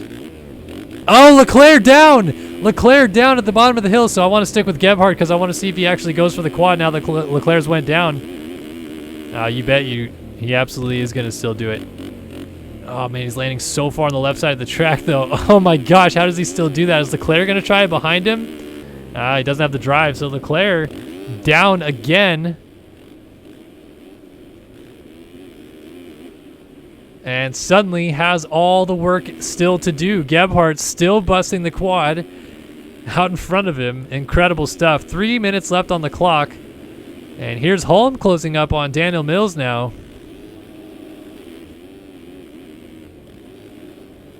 So Holm trying to make something happen on D Mills. Try to get this spot away from him late in this one. That would be for third if he can do it. Oof, big scrub on Henry Hill there.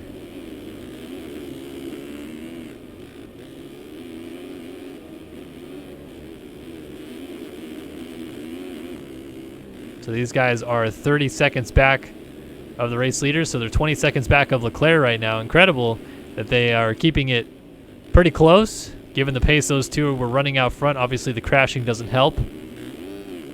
And these guys are no slouches, don't get me wrong. The 203s that they are running is really, really good stuff.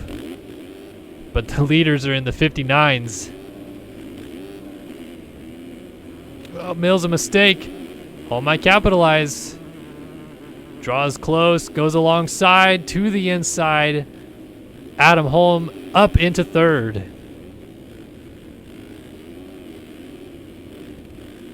So Holm moves to third, and once again, Leclair has caught Gebhardt. So once again, we have another opportunity where they could hit it nose to tail. I think they're going to have some free track as well. There's going to be about a 4-second gap to the next rider in front of them. If it gets any closer, they're in danger of landing on that rider, of course. So let's see, Leclair going to be about a second back of Gebhardt. Are they both going to go for it, or is only one going to go for it? Gebhardt hits it. Leclair hits it right behind him. They both downsided. Gebhardt's off the track, and Leclair passes back for the lead again. What is happening here at Budds Creek? This is stupid that these guys are able to hit this so consistently. I mean, Gebhardt obviously went off the track, but the fact that they're landing, and now Leclair off the track, so Gebhardt goes back by. The fact that they're downsiding that jump every lap in the same spot, because it's one thing if it was like a full wide open send every lap. The difference is you can see very clearly that these guys are having to sometimes seat bounce a little bit, sometimes check up a little bit, do like different little things, and every time they're still greasing the landing. It's amazing that they're able to accomplish it. By the way, Gebhardt another slide out, so Leclair went back through for the race lead, but they did not have time expire before they crossed the finish line jump. So it's 3 to go here at Budds Creek. Gebhardt and Leclair trying to settle the overall win. Holm all alone here in third now at this point. Well, not all alone, but still right in front of D Mills, but way back of those guys. Jack Haley is in fifth. Eklund is in sixth. Kind of the battles through the field. Rob, Magnetti, Castellaneta, Cohenauer, Parks. So where have these guys lapped up to now? Blakely is trying to catch Jeff Cooper. He's in 14th. And they have just lapped Kevin Gonzalez, it looks like. So P18 still on the lead lap. So let's see if Blakely can make a pass here on Cooper. Coming down to Henry Hill. And I think they are also right on Cohenauer, if I'm not mistaken. I saw a flash of red and teal up there. It looks like it is Cohenauer up the road. So Blakely around the outside. Passes Cooper. Goes to the outside again and gets passed right back by Cooper. Oh, Gebhardt went for the quad and went down. We just switched to him as he goes flying off the track. I don't think Leclair went for it because he's on the inside, but Gebhardt absolutely did go for it, and he went down. So bummer for Gebhardt there, throwing caution to the wind and not working in his favor. Mills has got back around home for third. And Magnetti's closed up on Kyle Robb. We saw Robb go down, I think it was, at the bottom of Henry Hill. Two-lap board coming out right now, though, for Leclair, who has some clean track.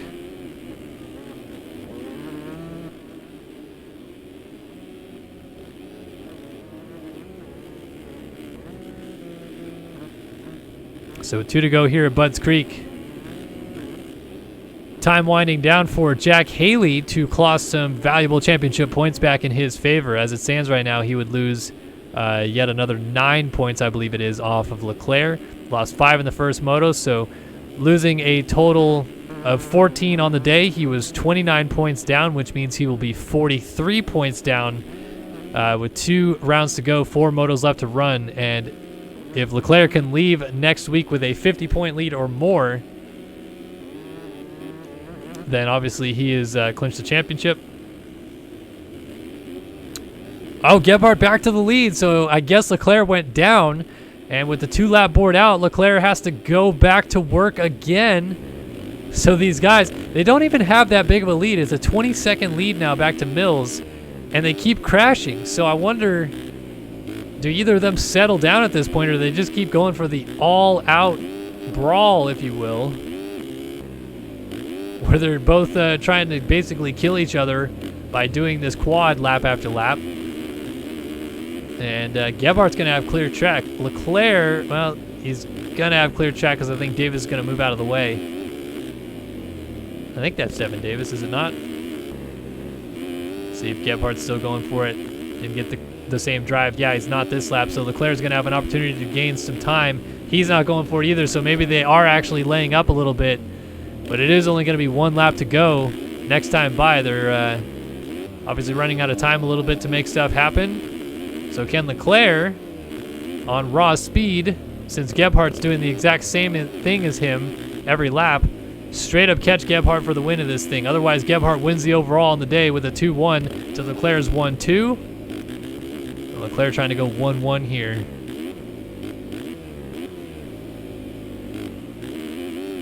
So down by the mechanics area, up this big step up here.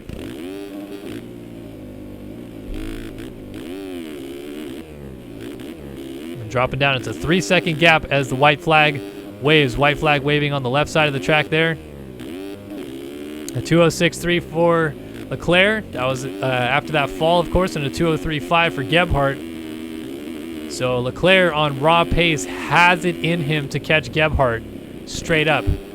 But can he do it is the question. He's got 1 lap to figure it out. Down to 2.2 seconds. 2 flat.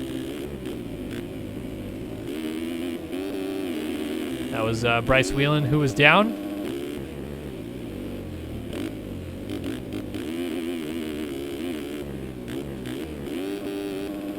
.2 seconds.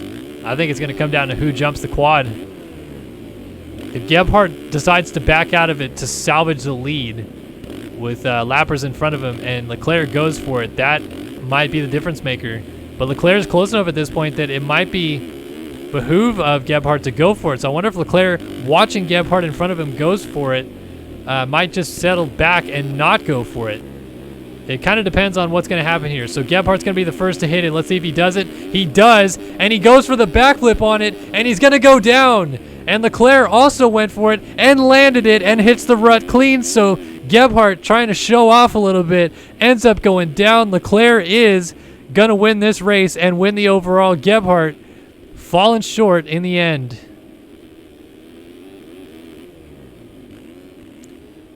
Guess in the end, though, he is having fun, so you can't fault him for that. Late in the season, not in championship contention. Leclair obviously on his way to probably winning this championship, so not a ton that these guys are playing for. Is just overall win, basically bragging rights essentially on the line there. But Leclair going to go 1-1 here at Budds Creek. And man, what a fight he and Gebhardt had in this second moto. Alexis Leclair wins the Budds Creek National. Gebhardt crosses the line in second, 6 down, backflips the finish with ease. Daniel Mills holding on for third, it looks like. Haley's up to fourth, so he's going to salvage some points here.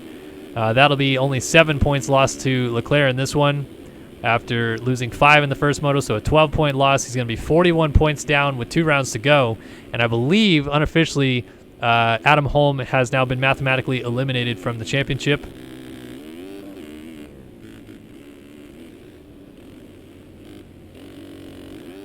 So Haley picks up 4th. Holm coming through will be 5th. Austin Eklund 6th. Kyle Robb 7th. Seabold 8th. Magnetti is 9th. Blakely is 10th, but he's got Jeff Cooper and Logan Leitzel right behind him still. So these guys trying to close it down here. Last-ditch effort battling for P10, which is occupied by Blakely. But Cooper might have some problems to deal with. He's going to go down. Leitzel's going to go by. Oh, and then Castellaneta, Cohenauer, and Cale Braden going at it. Castellaneta goes off the track. We got Ethan Parks right behind them as well. We got a 4-rider train right here, folks. Coming down to the flag. Castellaneta down, so Parks goes by. Braden down. Parks goes by him. And Parks is trying to get all 3 of these guys as now he's going after Cohenauer. And he is all over Cohenauer here. So coming across in 9th. Magnetti crosses 9th. Parks trying to go to the outside. Turns to the inside here, kind of. Blakely crosses in 10th. Parks trying to get to the inside of Cohenauer. It's 11th for Leitzel. Jeff Cooper ends up 12th. Parks giving it one last go at Cohenauer here, but he's going to fall just short as Cohenauer crosses 13th. Parks is 14th. 4/10 down in the end. Cale Braden, he will be 15th, and Castellaneta will be 16th. Last man on the lead lap. 17th was Devin Davis. 18th for Kevin Gonzalez. 19th for Reed Young. And 20th for Lewis Williams. We will wait for those cuts to come in. Officially give us the scores here in Moto 2, but unofficially it does look like Leclair has gone 1-1, extended his championship lead out to 41 points on Jack Haley with 2 rounds remaining in the championship, and there is cuts. Let's take a look. And no changes. In fact, Gebhardt had a lot of cuts, so had he barely held off Leclair, he still would have lost on cuts. But that is Budds Creek done and dusted. A crazy night of racing here. That 450 moto at the end was unfathomable between Gebhardt and Leclair. And all in all, some really fun was had. Big shout out to all of our sponsors, of course, Ride365.com, Moto Option Clothing, MXS Lobby, RC Underground, Tiger Designs, Race Tech Suspension, of course, all of us here at Start Your System, Studio 8 for the Whole Shot Award, and all of you lovely people in chat for your donations tonight. Thank you all for that. And for all of us here at Start Your Systems, I guess we'll see you guys next week for the finale of the Grand Prix and round 10 of the 2020 Ride365.com Nationals. Bye-bye for now.